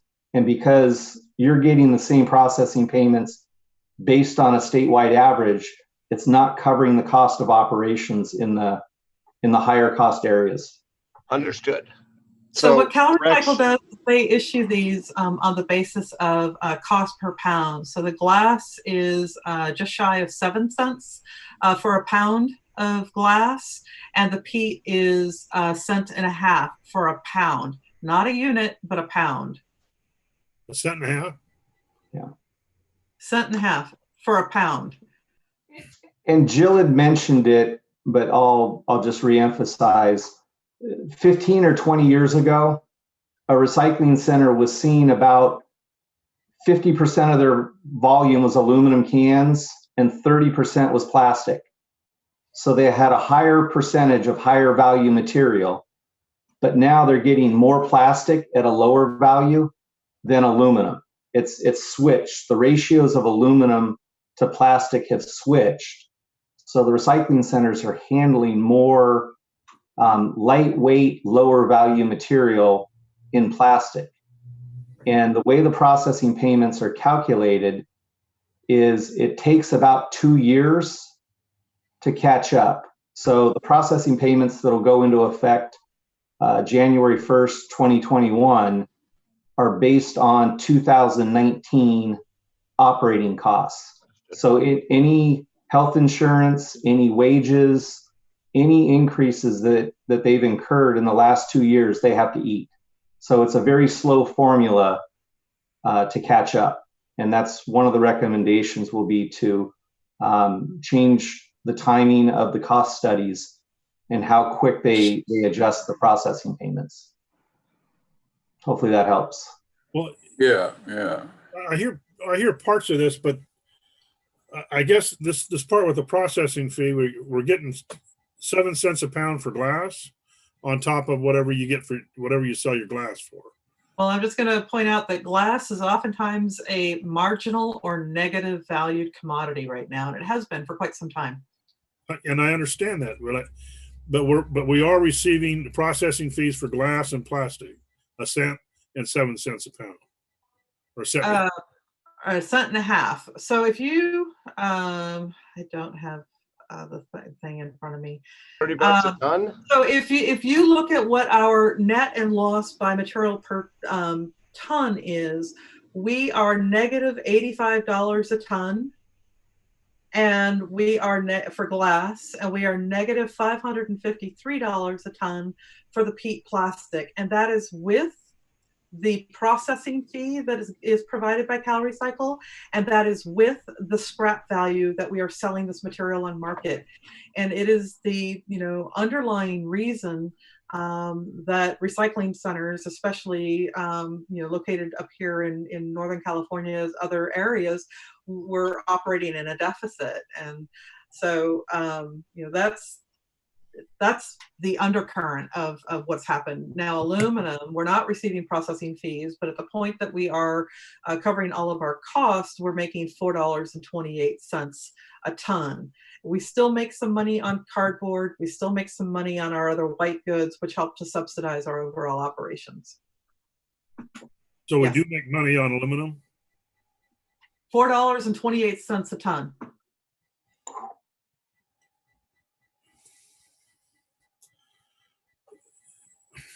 How much do we lose on plastic? 553. And glass is 85. Yes. And we make plus $4 on aluminum. Correct. How do we make $4 on aluminum if we pay $1.65 a pound for the recycle CRV, and then we sell it for roughly $40 a pound? That's where it comes into basically an economy of scale. You've got to have sufficient volume coming in, and there's a point where you finally break in terms of being, it's not a direct linear relationship there, but you get a sufficient volume of material in, and at some point you've covered all of your costs, and then you begin to make money, if you will, on it. We'll have to talk later. It's beyond me how you can pay $1.65 a pound and sell it for 40 cents, and how you can ever come out. I mean, you're 4 to 1. Jeff, you collect 1 billion tons, and you'd be 4 to 1. Frank and Rex, just so we're clear, the $1.65 that we pay out, we get that back reimbursed from the processor. Understood. Less a percentage. So when we pay $1.65 a ton, when we provide that material to the processor reimburses us that outlay. That nickel. Yeah. Okay. Exactly. That's the part that I've never heard before. Well, I mean, and I'm just gonna say I can't support another letter to Woods and McGuire. I mean these guys. I mean, Ray Charles can see there's a problem here, and they know very well there's a problem. I just got off the phone with them today. I was there last week at Cal Recycle. I'm here, you know, we hear about this pilot program. They won't accept this, they won't accept that. The pilot program was just what it was supposed to be. We were supposed to be innovative and say, this is the way we want to do it. We want to do A through L on Mondays and Wednesdays, and we want to do, this is what we want to do, because it is a pilot program. And pilot programs aren't just going to shut off in 2022. If there's one successful, they're going to finance it. That's the whole idea. Private business and public has pilot programs to see what works. But this is our third meeting in a row on this, and I'm pretty much come to the resilient. And I told somebody that we would probably never do recycling again here. So I think I'm right, because we don't want to do it. We can't do it. We're too small. We can't go anywhere else to do it. We can't do that. We can't do this. I've heard all the can'ts, so we just can't. But I think we need to be honest with the consumer, much like our CPI index and, you know, our and everything else. Rural gets screwed. We follow a San Francisco CPI, but we sometimes have a little bit difference up here, sometimes depending where we're at. So what I'm saying is, we need to be honest with the consumer, because we're talking about the same thing we talked about in the September meeting. I'm looking at them, and the October meeting, and we're not any closer, except we've spent a lot of hours putting a pilot program together that now that they were holding for a rural, and it's been out there for 16 months, and we just finally got on it 3 months ago. So what I'm saying is we really have to be, in the long run, somewhere we have to say, instead of working on it, just tell people we're not going to do it. We can recycle it if you put it on the curb, we'll recycle it somehow and get it out so it's not.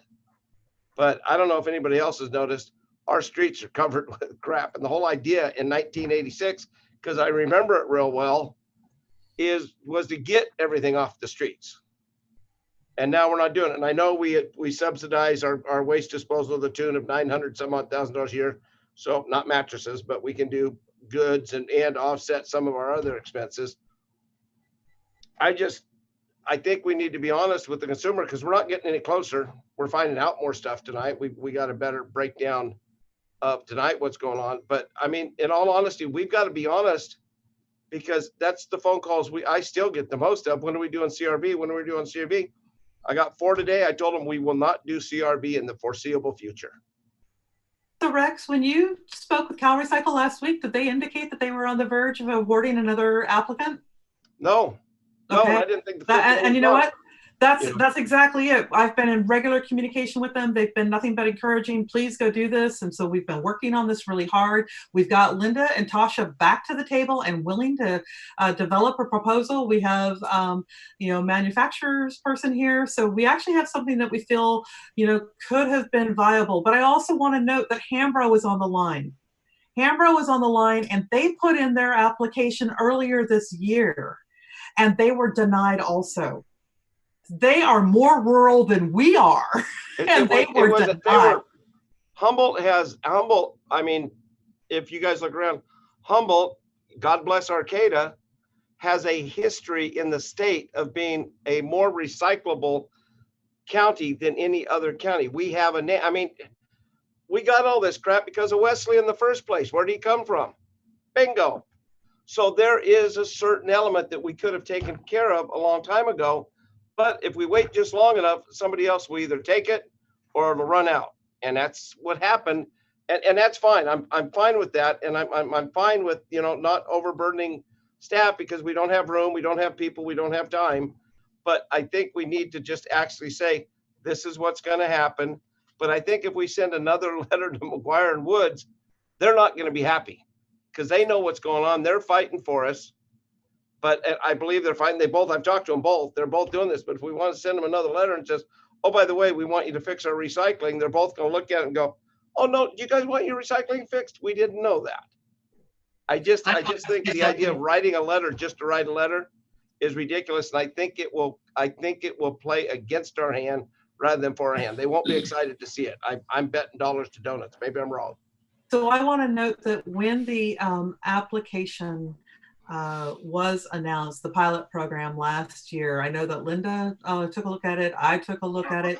What they were looking at was for proposals that would be addressing essentially this big loss of recycling centers created by Replanet. My apologies if I'm glitching out. And it wasn't designed to meet the conditions that we have today. So when we all looked at it, it was like, these are great. We're not, looking at dropping in reverse vending machines. We're not looking at running routes. HWMA does not run routes. That would be a great thing if one of the franchise haulers was interested in that, but we don't run routes. So, based on what the state was proposing for the 5 projects, it was really clear that it was more towards these more urban areas. So when we learned about it, we certainly have been working really hard on this. Can I say something up here in Crescent City? Certainly, go ahead. Go ahead. We are successfully recycling. One of the great benefits is you're not. We had a lady come up this afternoon from Leggett Valley. We've had people come from Laytonville. Jill had mentioned before that we did look at Humboldt County, and could we operate successfully down there? Marginally. One of the biggest concerns we have is that the recycling system as it is today won't exist a year or 2 from now because of what a mess it is in. What we would do, as for what Jeff has mentioned, if we could get some money for the processing fee to include aluminum, because 2 years ago when we started, we were getting 75 cents a pound. Now we're getting 33 cents a pound. So we could use those processing fees that are currently going to Cal Recycle and not coming to anyone. We can do it. We work hard. We have a crew. We don't have, obviously not a union crew. Randy and I have both worked the last couple Saturdays because we've got so many clients coming up from Eureka.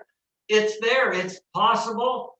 One of the things we need to find down there is a location. The benefit we have here, we own the mill site and we're utilizing the mill site. I'll bet there's some empty mill sites in Humboldt County, having grown up there when there were a lot of mills operating, and they're not operating now. I think the market can solve it. We need help from McGuire. We need help from the governor. We need some processing fees that needs to be predicated not on what was happening 2 years ago, but what's happening 6 months ago and what's going to be happening in the future. We'd be happy to go back, reduce the processing fees if we can get our 75 cents or 85 cents per aluminum. So I think you're wrong, Mr. Bone, to say, let's give up on it. The market can solve it, but we have to have some help from the government who's taking the money out of the market and not returning it to the consumer. And to quote Forrest Gump, and that's all I have to say. Yeah, no, good points. Thank you for your input. So other board members, or if that's okay. I agree with this, all that's being said by Rex and Jill about this pilot program is, I'm 100% on board with that. What I want to wrap my question up in, when I respond to my constituents in the council, that the one gentleman said for each the things that we take back to the processor that we're reimbursed for that nickel we give the customer, we're reimbursed by the processor in all of the CRV prices. Mm-hmm. Thank you. Yes. okay, Frank. Thanks, Frank. Next person. Tyler. So, Yeah. Great. Thanks. Sorry, Sophia. This will be quick. I'm just wondering if either now or prior to other members' questions, I could see Director Duffy's suggested action again, because if I'm recalling it correctly, it does seem like there was a proposal that you included an option, or there was the potential for us having some recycling available locally while also making requests of our legislators. Yeah. See here. Let me try to get this up correct. It'll take me a minute. Share screen. And if I could just add a couple comments with board member Bond, sending letters just saying fix it. I agree with you. I don't think they typically work, and they just fall on deaf ears. But I think with what the people from Hambro are talking about, and Ms. Duffy, a list of solutions. These are the things that you need to fix, and this is how it'll help. I think providing the specifics is going to help this time around. And I think there's quite a few people within the industry that are going to come up with a specific list of ways to change the bottle bill that will help communities like yours and organizations like Hambro. So I think providing the specific list, and I can share that with Chair Duffy, what we're working on down here. And I'd be happy to get with the Hambro people as well. Well, through the chair, I agree 100%. But what I'm saying is, the Beverage Association spends about probably $3 to $4 million a year or more in lobbying. I know the Spirits Association is in the top 5, and I'm pretty sure Humboldt and Del Norte County are somewhere out by the popcorn stand, giving free bags of popcorn. We don't have a very big lobbying group. So whatever we're going to put forward is going to be very minimal compared to what they're coming forward. So what I'm trying to say here, we can send our local guys and say, hey, you're not doing enough. You need to do this for us, and piss them off. Or we can talk to these other guys, or have them talk to them and says what works for us on a statewide basis. Now, Hambro says they need some processing money for aluminum, I think is what I heard. I mean, I have no idea what that represents. I have no idea what that represents, or how much, and I don't know if they'd want to put it out there. So what I'm saying is, for some reason we can't do it, they can't do it because they have a mill site. I can't believe that they can save that much money on mill site because there's properties available. But with that being said, all I'm saying, and it's rather stark, but I think we need to tell people we have nothing in the plans or the works for the next, we said 6 months at the last meeting, and I'm going to say another 9 months right now, because even if you wanted to buy vending machines, our stores have already got the letters, and they're getting a series of 3 of them. They get 1 letter, and then they get 3 letters, and then I think they get 60 days after the 3rd letter. Is that right? Something like that. And I'm reading one right here just as I talk, but I'm just saying, and you're right, they're going to pay the $3,000. They're not going to want to get into a can co-op. They're not going to want to, and I think you have to have a certain amount of volume stores. We don't have a lot of big stores. We have a few. So with that being said, I'm just trying to figure out where we go. I'm just saying the effort of all our councils and everybody else are putting a letter together. They feel really good, and we can all vote 100% on them. The letters won't do us any good. We should be dealing on a different level with somewhere, because we have not got any closer in the last 3 months, 6 months, or 9 months. I feel we took cans for 3 days, but we got overwhelmed. So that's just,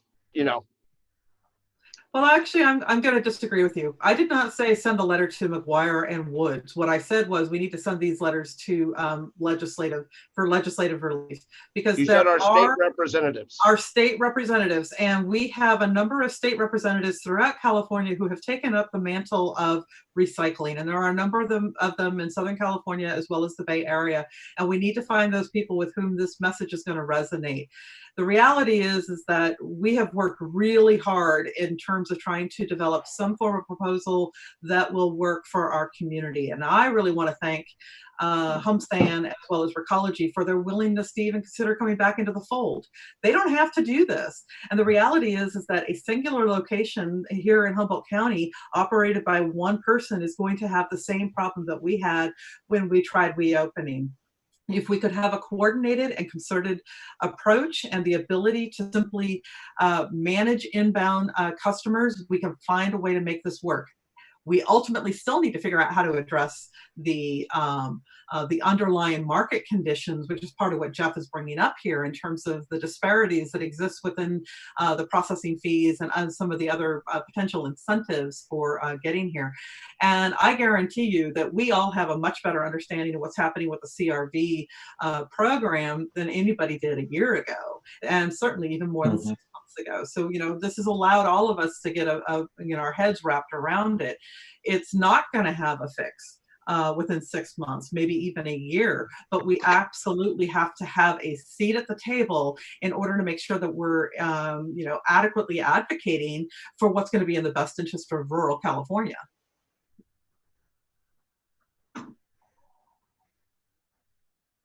Okay, good discussion. Who's left? Sophia, do you have any comments? Sophia may have left. Maybe she came back. She said she had to leave and she apologized. I didn't know if it was just a temporary thing.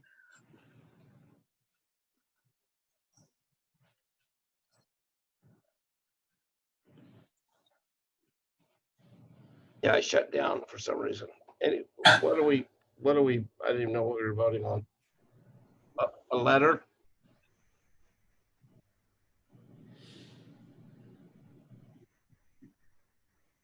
Oh, yeah, that's fine. Yeah, so what is the board's preference here? Sounds like there's I have another question. Okay, go ahead, Leslie. I actually have two questions. In terms of Director Duffy, your legislative relief request, do you have a sense of how long that might take? No. I don't know. Yeah. Nope. I mean, it'll have to be introduced. There would have to be some form of legislation that would be introduced, and then, of course, it would, still be subject to, either approval or veto by the governor. Sure. But absent, the pilot project, I mean, that's what we were seeing as being a potential, Band-Aid or a bridge, absent that, we don't really have a lot of options, because the issue is, if we could just have this appointments. I mean, this whole thing has been driven by, we needed to be able to manage the incoming number of people, and Cal Recycle telling us, no, you can't do that. And then everything else, we're trying to figure out how to make it economically viable as well. But yeah, I mean. And then thank you. And then my second question is, and I don't know if this is the appropriate context for this, but I noticed the folks at Hambro mentioned that it's possible up there because they have a free site. And I'm just curious if they had access to a site for free down here, if that would make it possible for them to create an operation in this area for now. I don't know. That would be a consideration for Hambro. We looked at it.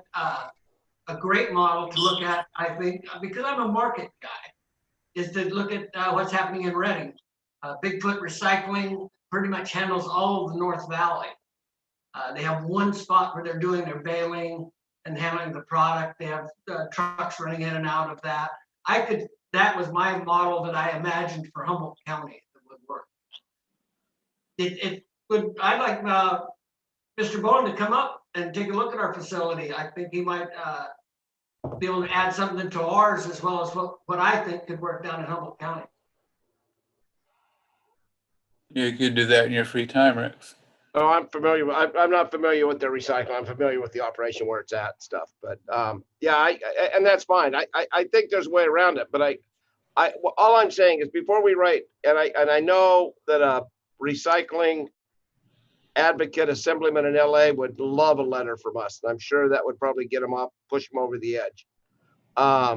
because he's only got 25 million people in his county, and I know the 162 between Del Norte and us will push them over the edge.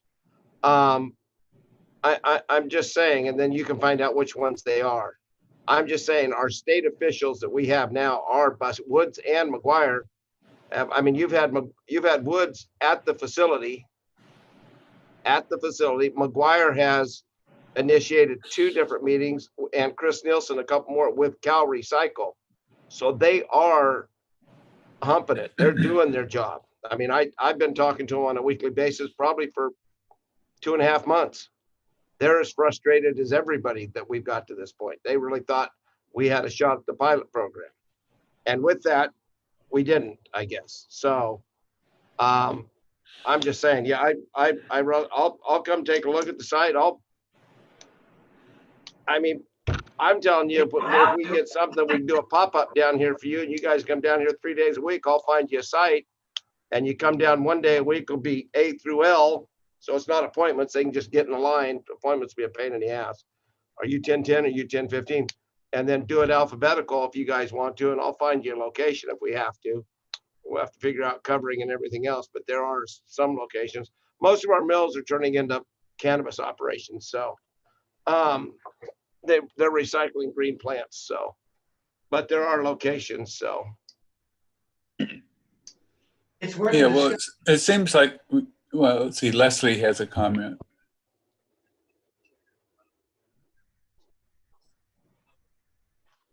Oh, okay, okay. Well, let's go to Leslie, and then we'll go to Linda. I was actually just going to ask if we had public comment. That's all. Yeah, I have okay. comments, but that can wait. Yeah, okay. So Linda. Yeah, you're- I was going to, yeah, hi, how's it going? I was going to echo something that Jeff was talking about with, curbside collection and the and CRV increasing in curbside collection. I just wanted to make sure that you guys were aware that right now with I think when he wrote his presentation, he wasn't familiar with the contract that we have with the HWMA when we're setting the rate that we pass on to curbside recycling customers. And that's for all recycled materials. We include whatever we get from the state that might be a CRV benefit that comes through from the Samoa facility. So it's not completely lost in the case of Humboldt County. Our contract is different and was the first one of its kind in the state to adjust its fees. It's kind of reminiscent, when we went into the recycling processing agreement, is reminiscent to the kind of conversations we were having when we were going through that proposal, and people understanding that. And one of the things that happens is then if, you set up, the buyback centers, we don't want to take anything that might be benefiting people from the curbside, so if it does end up going into a curbside program, then we are benefiting people that are not only in Humboldt County at using curbside programs, but we're also benefiting those in Crescent City as well who want to participate because they do send their recycling processing down here as well. So I just wanted to point that out. And also it saves on greenhouse gases with not having as many people going into recycling centers, which is a different topic. Yeah, okay. Thank you, Linda. So where are we here? I guess I'm seeing in a nutshell 2 problems or issues. The short term is we've got people that have been collecting this stuff for 10 months. And as we discovered when we opened up our CRV, we couldn't handle the volume. So, if we open up tomorrow or 2 months from now, we're going to have that, initial kind of flash flood that we're going to have to figure out some way to deal with. And certainly the appointment seemed to be our best shot at doing that. And then at a certain point, that flash flood will subside and we'll be back to normal, which would be a different ball game. So I'm not sure. Logistically, you could get really big to deal with the flood, and then once it's over, you're back to, downsizing to just operate on a normal basis. And I hear, what Rex says, I mean, legislative reform is, a couple of years away. Mhm. And if we wait 2 more years, that demand, that flash flood is just going to inundate certainly our facility, if not others as well. So I don't have any immediate solutions to this short-term high demand kind of situation. I mean, we've talked a lot about it. We've had some ideas. We tried reopening and just that just didn't work. So as others have said, I'm disappointed about the pilot project because that was an attempt in many ways to deal with that as well. So I guess I would be putting it back to the board and what they would prefer to do. And Jill kind of presented this letter for legislative relief. Rex has spoken to that. Do other board members have anything to say about whether it's worth putting the effort into another letter to not just McGuire and Wood, but it sounds like other legislators that have taken this on themselves and are part of a coalition for reform, and just make sure that they hear our voice along with the beverage manufacturers and the haulers and the big boys with the big bucks. Leslie, go ahead. Yeah. I mean, I don't think this is necessarily, an either or situation. I mean, I think it makes plenty of sense to continue to have ongoing relationships with our local legislators, as well as foster relationships with other people, who are more active in this field. But I mean, and I imagine that we have, we all have different relationships with them. But I mean, to me, of course, I think it makes a lot of sense to go forward with continuing to work for legislative change, including like appreciation for, Representative Wood and Senator McGuire, and, I'm sure they would be curious to hear an update, of where things are at, and why we're continuing to move forward with this request. I don't think that, I think that makes a lot of sense personally. People contact me about things multiple times all the time, and that's just my job. I don't get real upset about it. And then in terms of, simultaneously, I think that we can, I don't know. I mean, I would definitely be curious to have a conversation with the folks at Hambro to see if we can make something work out. I think we should also continue to look and see what other options might arise during this time. This is just a random question. I don't think it's possible, but we can't like add an extra tax on the plastic water bottles, can we? Probably not. The laughter is all the response I need. Well, honestly, Leslie, I mean, that's kind of what, not the tax itself, but there was legislation that was, they lost by 4 votes, and part of it was getting at this whole issue of being able to address and reform, plastics, and that was in September, and that was defeated. So you're not far beyond that. I think that speaks to the need for extended producer responsibilities, as well as a whole host of things. Personally, I think that if they're selling beverages, they shouldn't be in plastic containers anymore because we can't reuse them. But that gets into a whole other thing. But I mean, I would love to just keep them out of our county personally, but I don't know if we're quite there yet, but that's a direction I'd be interested in going towards. So And I don't know, I think I kind of shared all my thoughts. I feel like does staff have enough in terms of that for me? I mean, I know other members have things to say too. You know, I do. I put forward the legislative relief because underneath Cal Recycle's existing regulatory structure, our hands are tied.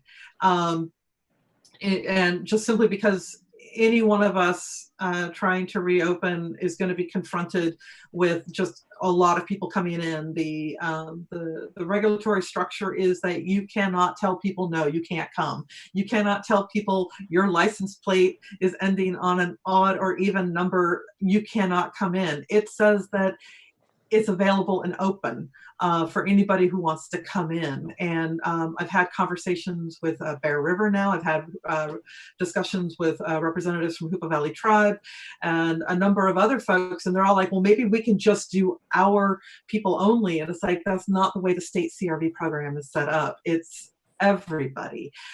So, you know, again, the reason I wanted to illustrate the facilities at Redway and Humboldt Sanitation is that they are caught actually even more so than we are. We have a little bit more room in which we have a queue lane, but they don't have that either. And so, you know, trying to figure out what that sweet spot is. So the pilot project proposal, as we were developing it, we felt like we could get there. The real sticking point for us was if there's a pilot project, being limited to 25 pounds, people will freak, especially with, you know, the backlog of volume, which is why I really wanted to make sure, did I read that correct? And they said, you did.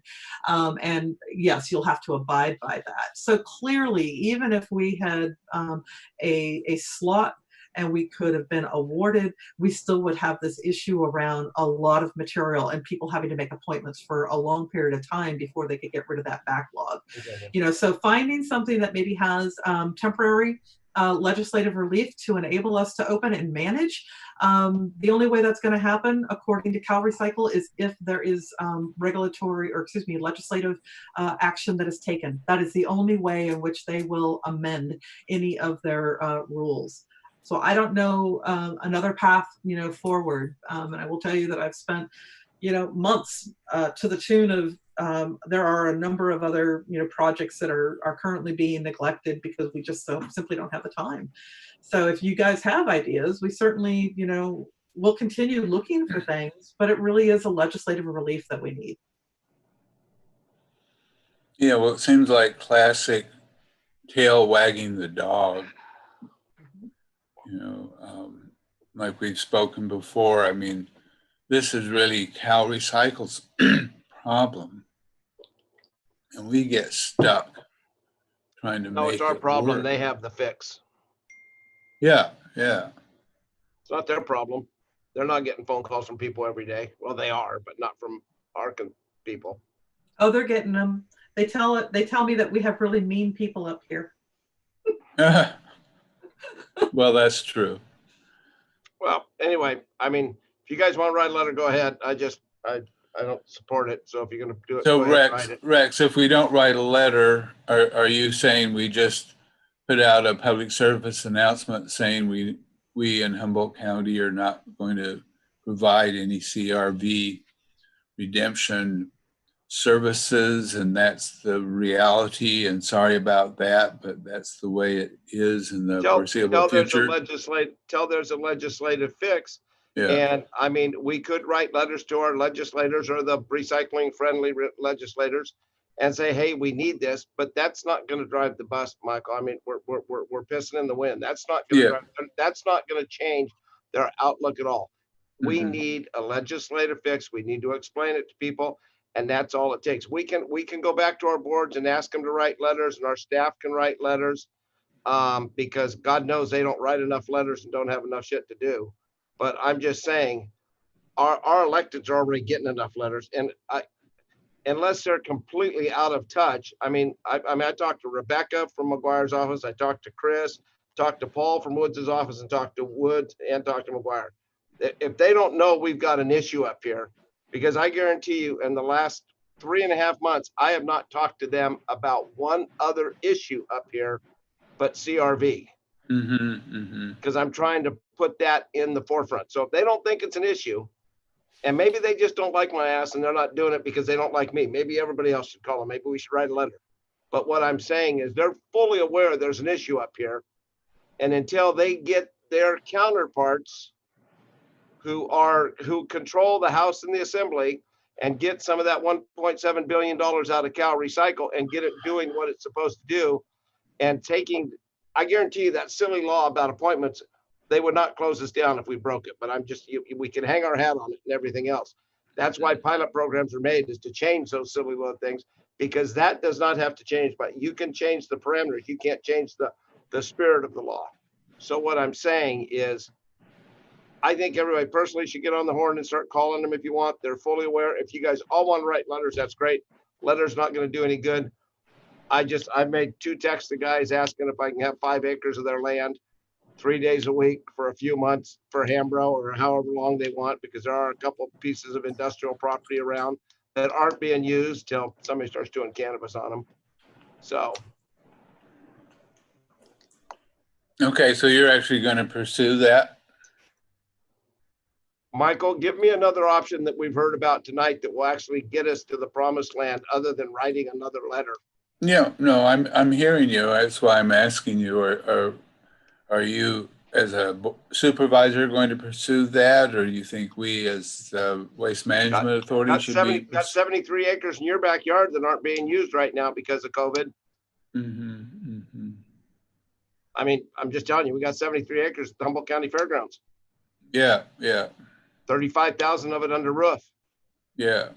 32,000 of it under that can actually be driven through and be covered. So, I mean, that's just one option that came to me. I'm not saying it's going there, please, but I'm just saying without a traffic impact actually too, except for on Van Ness there. So, I mean, there is if we want to do this, but I mean, we're not going to get a pilot program, so we're going to have to help somebody do this. I mean, Frank can go down there and talk to the guys until they get it brought out. Maybe we can use part of the old Eel River sawmill. I mean, I don't know. Maybe we can go 1 week there, 1 week other. I don't know. We'll have to talk to Hambro. I don't know what they can do and how mobile they can be. But we're going to have to do something and be honest to the people that we're not going to do it. We're going to try to find them an option. And I think people are going to, if we're going to put the whole basis on this for the governor signing something, we're not going to get a whole bunch of warm and fuzzies from our people.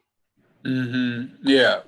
Well, not to mention that it's going to take forever. There's Jeff, 1.6, $1.7 billion sitting out there, and we're looking at a $42 billion deficit. He's not going to be spending money on cans. He's going to be spending money on other things, services. So, Jill, what is your take, having listened to this discussion? Do you think it would be worth? I know you have talked to Hambro, and it was my understanding that they did pencil out the finances, and it didn't really pencil out too well. Right. We actually had some discussions earlier this summer around that. So they did come down, take a look at a couple of sites that we had talked about, including the Redwood Acres general area. You know, basically, given the investment that would be required in order to set up, you know, a location that was they're still on here, not going to quite pencil out at that time. And I'm not going to speak, you know, for them, but, you know, we did, you know, reach out and have that conversation around the possibility. You know, that was part of our conversation that Linda, myself, and Tasha had with McGuire's staff back in early June, as well as with Cal Recycle staff around, can we open up a pop-up under our existing certification? And the answer was, each site has to be certified. So we would be looking at, you know, a multi-month process in order to get, you know, a pop-up site just so we could handle the mobile collection component. So that's why, you know, ultimately we were being encouraged. I've had ongoing conversations with Cal Recycle. It sounds like Rex has had ongoing conversations with Cal Recycle. And we found out on Tuesday morning that the presentation that I had for you, as well as the staff report of something that we feel, the three of us representing these recycling entities, we felt like this could work. That the rug has been pulled out, from underneath our feet. So the only thing that I can offer back is we're not able to open underneath the existing rules and regulations.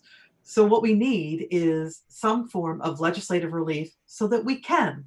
If we're not eligible for a pilot project, can some legislation be introduced on behalf of the rural communities that would allow us some of the flexibility that we need to provide the service to the community? Mm-hmm. Whether that comes from individual phone calls or emails from folks, that's fine. But having a letter go out underneath the umbrella of HWMA, as well as being echoed by the cities, I think it does help. I think it does.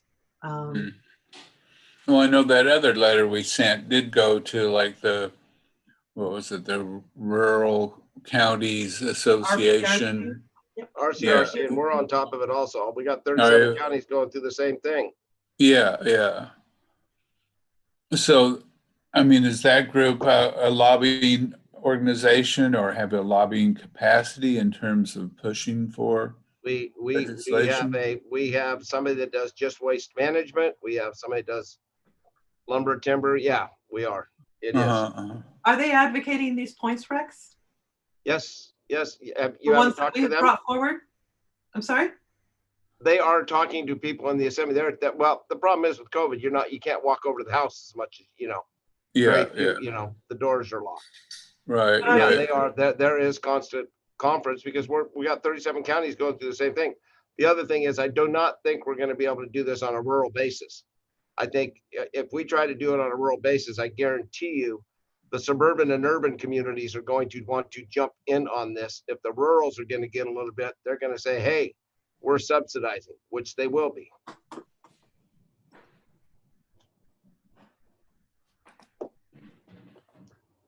So 37 rural counties in RCRC account for 54% of the land mass, 9% of the population.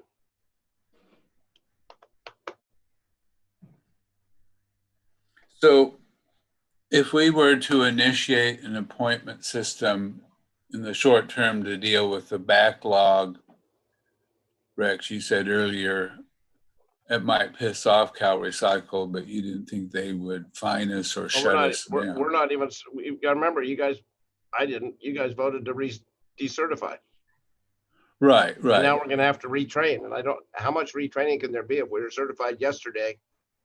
Like being a doctor in California and being a doctor in Nevada, you have to take a test. Sure. So there would be that step, but it seems like what Jill keeps saying is the regulations have tied our hands to get out from under this. So I'm thinking, well, if we just go ahead and do it, even though it may not comply with regulations, what are they going to do? Are they going to fine us? They're not going to pay us the nickel.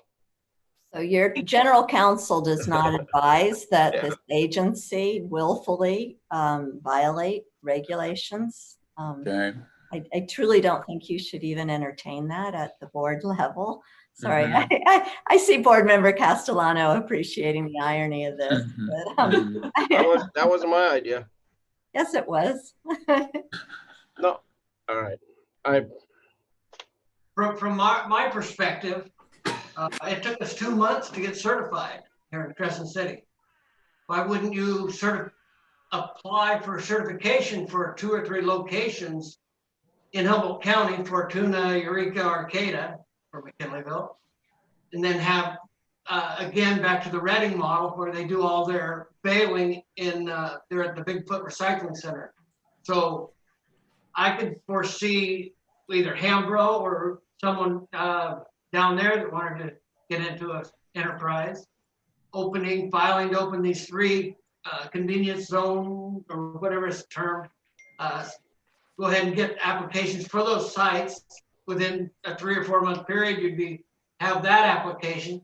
You'd need to make arrangements with, I don't know how many balers are in Humboldt County. I know, I'm quite confident there's the one at the Eureka plant.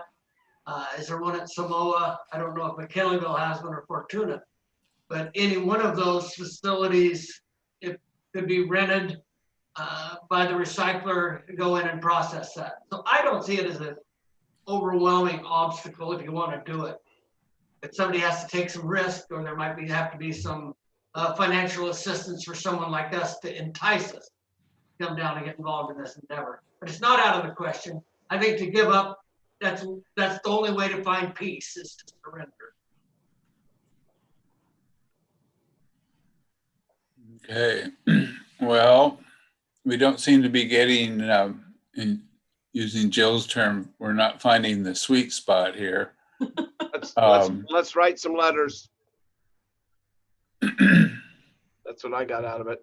Yeah, well, I mean, I know last month or the month before, we talked about, putting an effort into looking at longer term options, and I'm assuming staff will continue to do that. It's just that those options might have been reduced, or the path become more narrow because of the regulatory structure of Cal Recycle, as Jill put it, really makes it difficult, if not impossible, for us to function. So I don't have a problem with being honest with Humboldt County citizens and telling them, sorry, take your CRVs to Del Norte or Crescent City or Ukiah or any place that Reading that has figured this out or has enough volume that it works for them. But in the short term, we're just not able to do it. And yeah, that's the truth. Those are the facts. And I don't have any problem being honest with people in that regard. Any other comments from the board? Yes, Leslie. Maybe I'll just reiterate what I said earlier in terms of, I feel like it does make sense to continue to, present what we think will work in the long term to legislators, and including relief. But also, I do think it's worth having this conversation with Hambro, or looking at some other alternative. I don't know.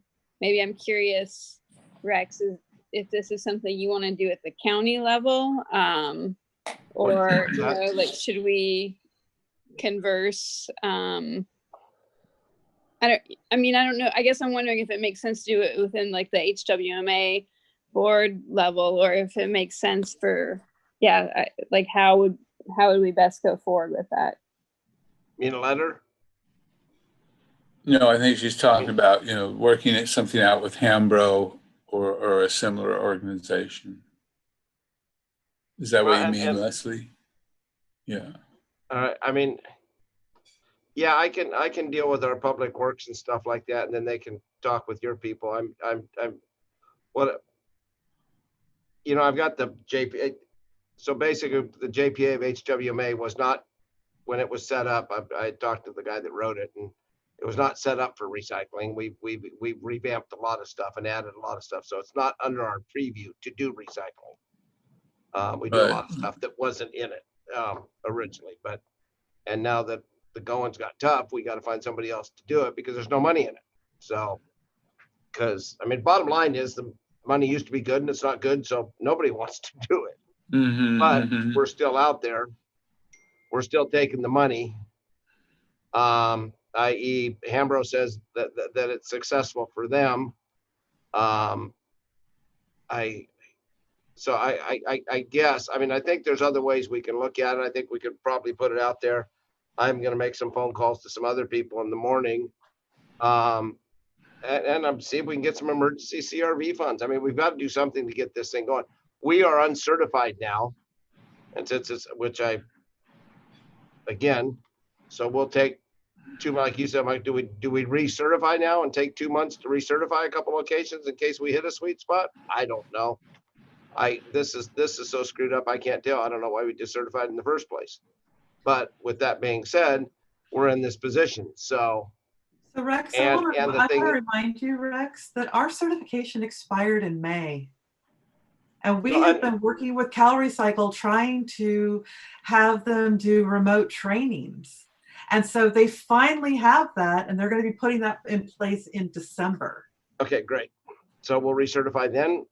So how many places got decertified? Were the only one out of all the? Anyway. That's fine. But I'm just saying. So do we certify other locations? I'm not sure, Michael. I mean, I keep hearing nothing's going to work. So unless they give us a bunch of money. We're not asking for a bunch of money. We're asking for appointments. We're asking if we can increase the allowable daily limits so that way we can get rid of the backlog and then we can reduce the overall demand. We are asking that we get handling fees, which by rights we should have been receiving, but because of some old archaic approaches, we should have been getting those handling fees. Recology and HWMA didn't receive it. I know that HomeSand was able to receive it for a short period of time. We're not asking for a lot. In the course of trying to develop an innovative proposal like the grant criteria asked for, we look to have the recycling centers being able to handle the larger volume material and then have those reverse vending machines to accept the smaller volumes, let's say less than 50 containers. So when you go to the grocery store, you can redeem it.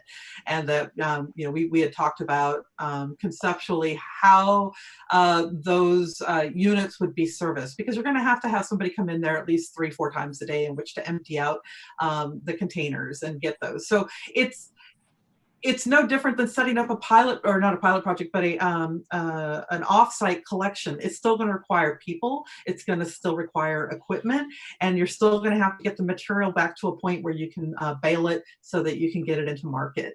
So, I mean, all these things can be done. It's all going to cost money to some degree. And so we were trying to figure out how we do that utilizing the existing infrastructure. Our ask was not big. Calorie Cycle told us no. Okay.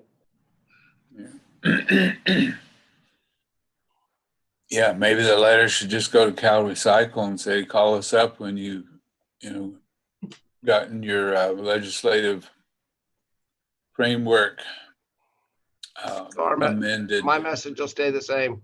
Be mean, call Calorie Cycle. We're not going to take it in the foreseeable future. We're going into the holidays. I mean, we better tell people. People are still hanging on to this stuff, thinking they're going to get their $80 or $60 or $40. They can go to Crescent City. Thank God Hambro likes to work late. They're going to put a night shift on. It looks like there's 3 guys there waiting to recycle right now. Well, crazy enough, I think that there was a little silver lining for Hambro in particular. With their not being approved for the pilot project, they are going to be able to accept the up to 100 pounds. If they had been approved as a pilot project, that whole area, you'd only be able to bring 25 pounds max per material maximum. So that would have rendered it just not feasible at all for even Humboldt residents to go up there. I do want to just say quickly, I mean, I feel like maybe we're approaching the point of moving on from this topic, but I do really appreciate Director Duffy, like all of the work you've put into this, and it's been really great having Jeff here and Hambro here and the other guests we've had. I've definitely learned a lot more about the context, both in breadth and depth. So thank you for that. Yeah, I agree. Okay, so do we need, like, Jill, are you looking for like an action item with a vote that gives you a specific direction, or? Oh, it was simply a letter to have the board authorize you, the chair, send out a letter. And of course, I'll help you write that letter. Yeah, okay. So maybe we should vote on that then? You're the chair. You can just send a letter. It doesn't have to be voted on. I mean, Linda. Okay. I mean, I mean, I would actually, I respectfully disagree. If he was sending a letter as an individual, he could totally do that. But if he's sending if he's sending a letter as the chair of the board, then he needs to be blessed by the board to send off a letter speaking on your behalf. Okay. Okay, well, let's see. Is there a motion to send a letter to selected legislators? I have a comment. Okay, go ahead. I mean, a lot of what Rex says resonates with me for sure, as far as like sending a letter and what good is that going to do. However, I do understand that what we're searching for is more long-term legislative relief. And so my request would be that any letters that are sent have concrete actions so that we're actually providing solutions and we're not just complaining about the same problem, which, as everyone knows, and our legislative representatives included, like, they know the problem. So I would just request that we're being very specific in any letter that we compose as far as what we think the solutions are. How do these formulas need to be changed?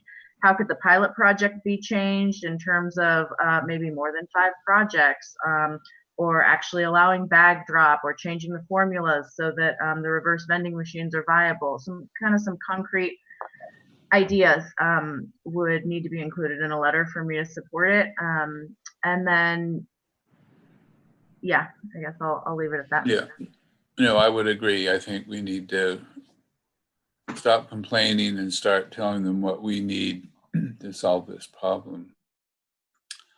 So is there a motion to move forward on a letter from, I guess, myself with Jill's help, and we would be sending this not just to McGuire and Woods, but to other select legislators who are working on this issue? Is there a motion from anybody? I'll make that motion, Michael. Okay, we've got a motion. Is there a second?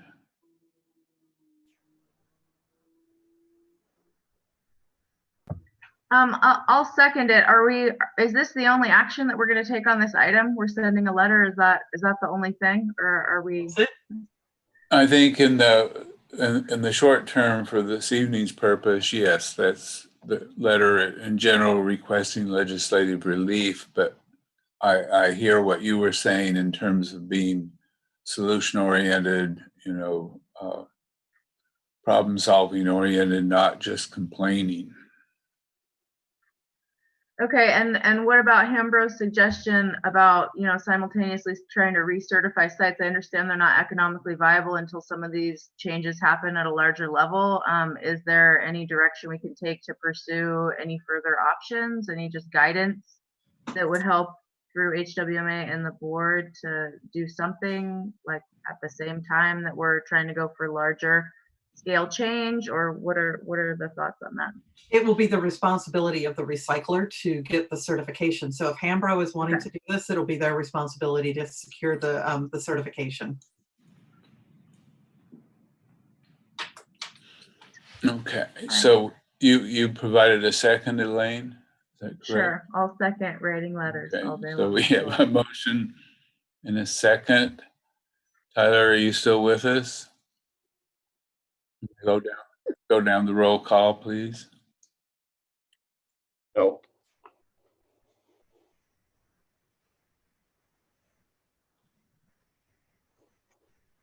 Aye. Aye.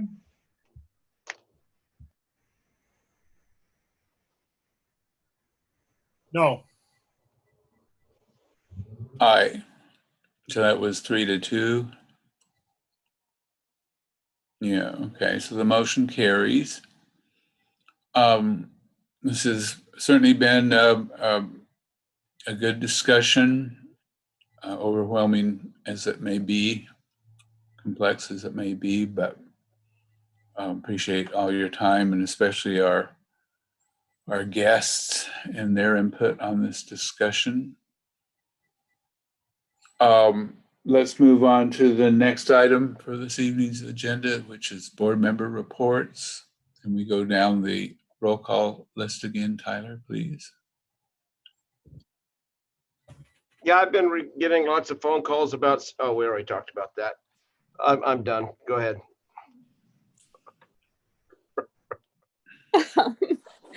I'm good for tonight.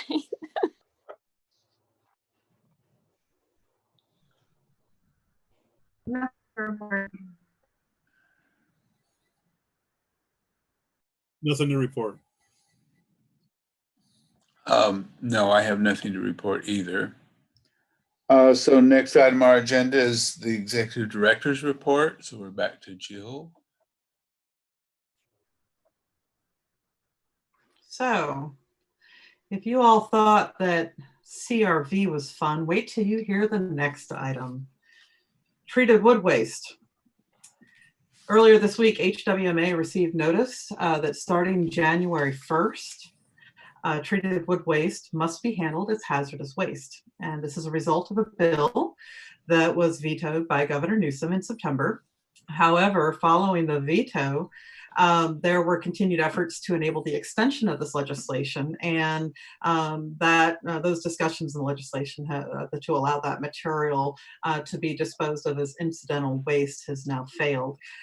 So transfer stations effective January 1st are no longer going to be allowed to accept treated wood waste. So the hour is late, and I do want to note that treated wood waste includes anything like pressure treated wood, creosote wood, as well as copper sulfide containing materials. We will go ahead and get some of this information out to you all, but this is going to be a pretty big deal in terms of how this affects people, as well as the cost that will be driven up to dispose of this material. We're taking a look at what some sorts of options may be, but again, I think one of the things that just I can't begin to underscore in light of some of the big challenges that we've had this year, several of which that y'all have not been aware of, just because we've been literally trying to manage things the best that we can, is that our materials management system is really vulnerable, and it doesn't take much to upset things. And so we'll be getting this information, out to you, and it's not going to affect just HWMA, but it's also going to be affecting Humboldt Sanitation, as well as Recology, and all of our transfer stations, and to be, statewide. So there's our contractors and our local businesses. There's going to be some real challenges coming to all of us effective January 1st. So with that, I will conclude. Other than we've just put in a lot of time and energy trying to keep a lot of these efforts going forward. So it's always been my understanding in terms of green waste that painted wood or pressure treated wood does not belong in a green waste bin. So is this like more of a solid waste issue rather than a green waste compost issue, that you should not be putting pressure treated wood in your garbage can, or construction debris shows up and half of it's sheetrock and half of it's pressure treated 2x4s, and we used to be able to just put that on the tipping floor and haul it off, and now we can't do that? Is that what you're saying? Yeah, that's correct. Mm-hmm. So does that mean we just reject it? Well, that's part of what we're going to have to be looking at. So yeah, I mean, we've got a lot, but I also recognize, the hour's late, but I need this on your radar because we're not meeting again until January, and there's going to be some things that are going to be going into effect then. And it's too bad that the legislation was vetoed. And I think everybody's going to be scrambling now, trying to figure out how this affects them, because it's not just Humboldt County. Again, this is going to be something which is statewide. And we don't have sufficient disposal locations for this type of material, and certainly the collection and the transportation of this material is going to have to be handled as hazardous waste. Yeah.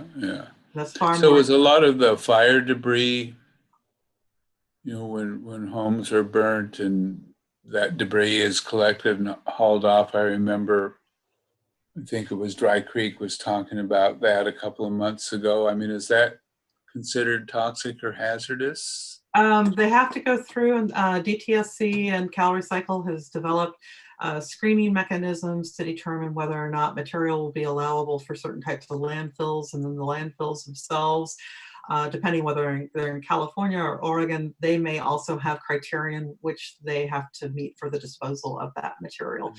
So it's getting more and more attention, obviously, as we are having these larger and larger fire events that are, essentially wiping out communities. So yeah, it's this is specific to treated wood waste, not necessarily. Yes, I hear you. Waste, but yeah, I hear you. Yeah, got it. Okay.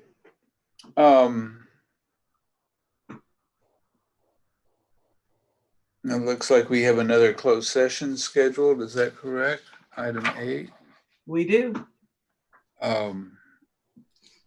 So I guess that means everybody except the board and legal counsel needs to leave, or do you just put them in the waiting room, Tyler?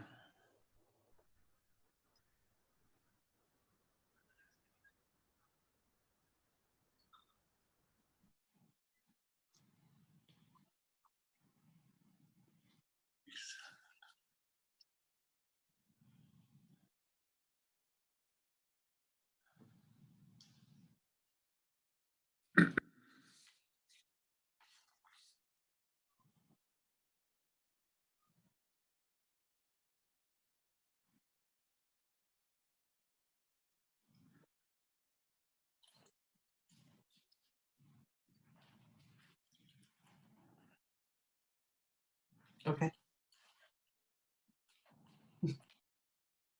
Yeah. Thank you. Thank you, Tyler.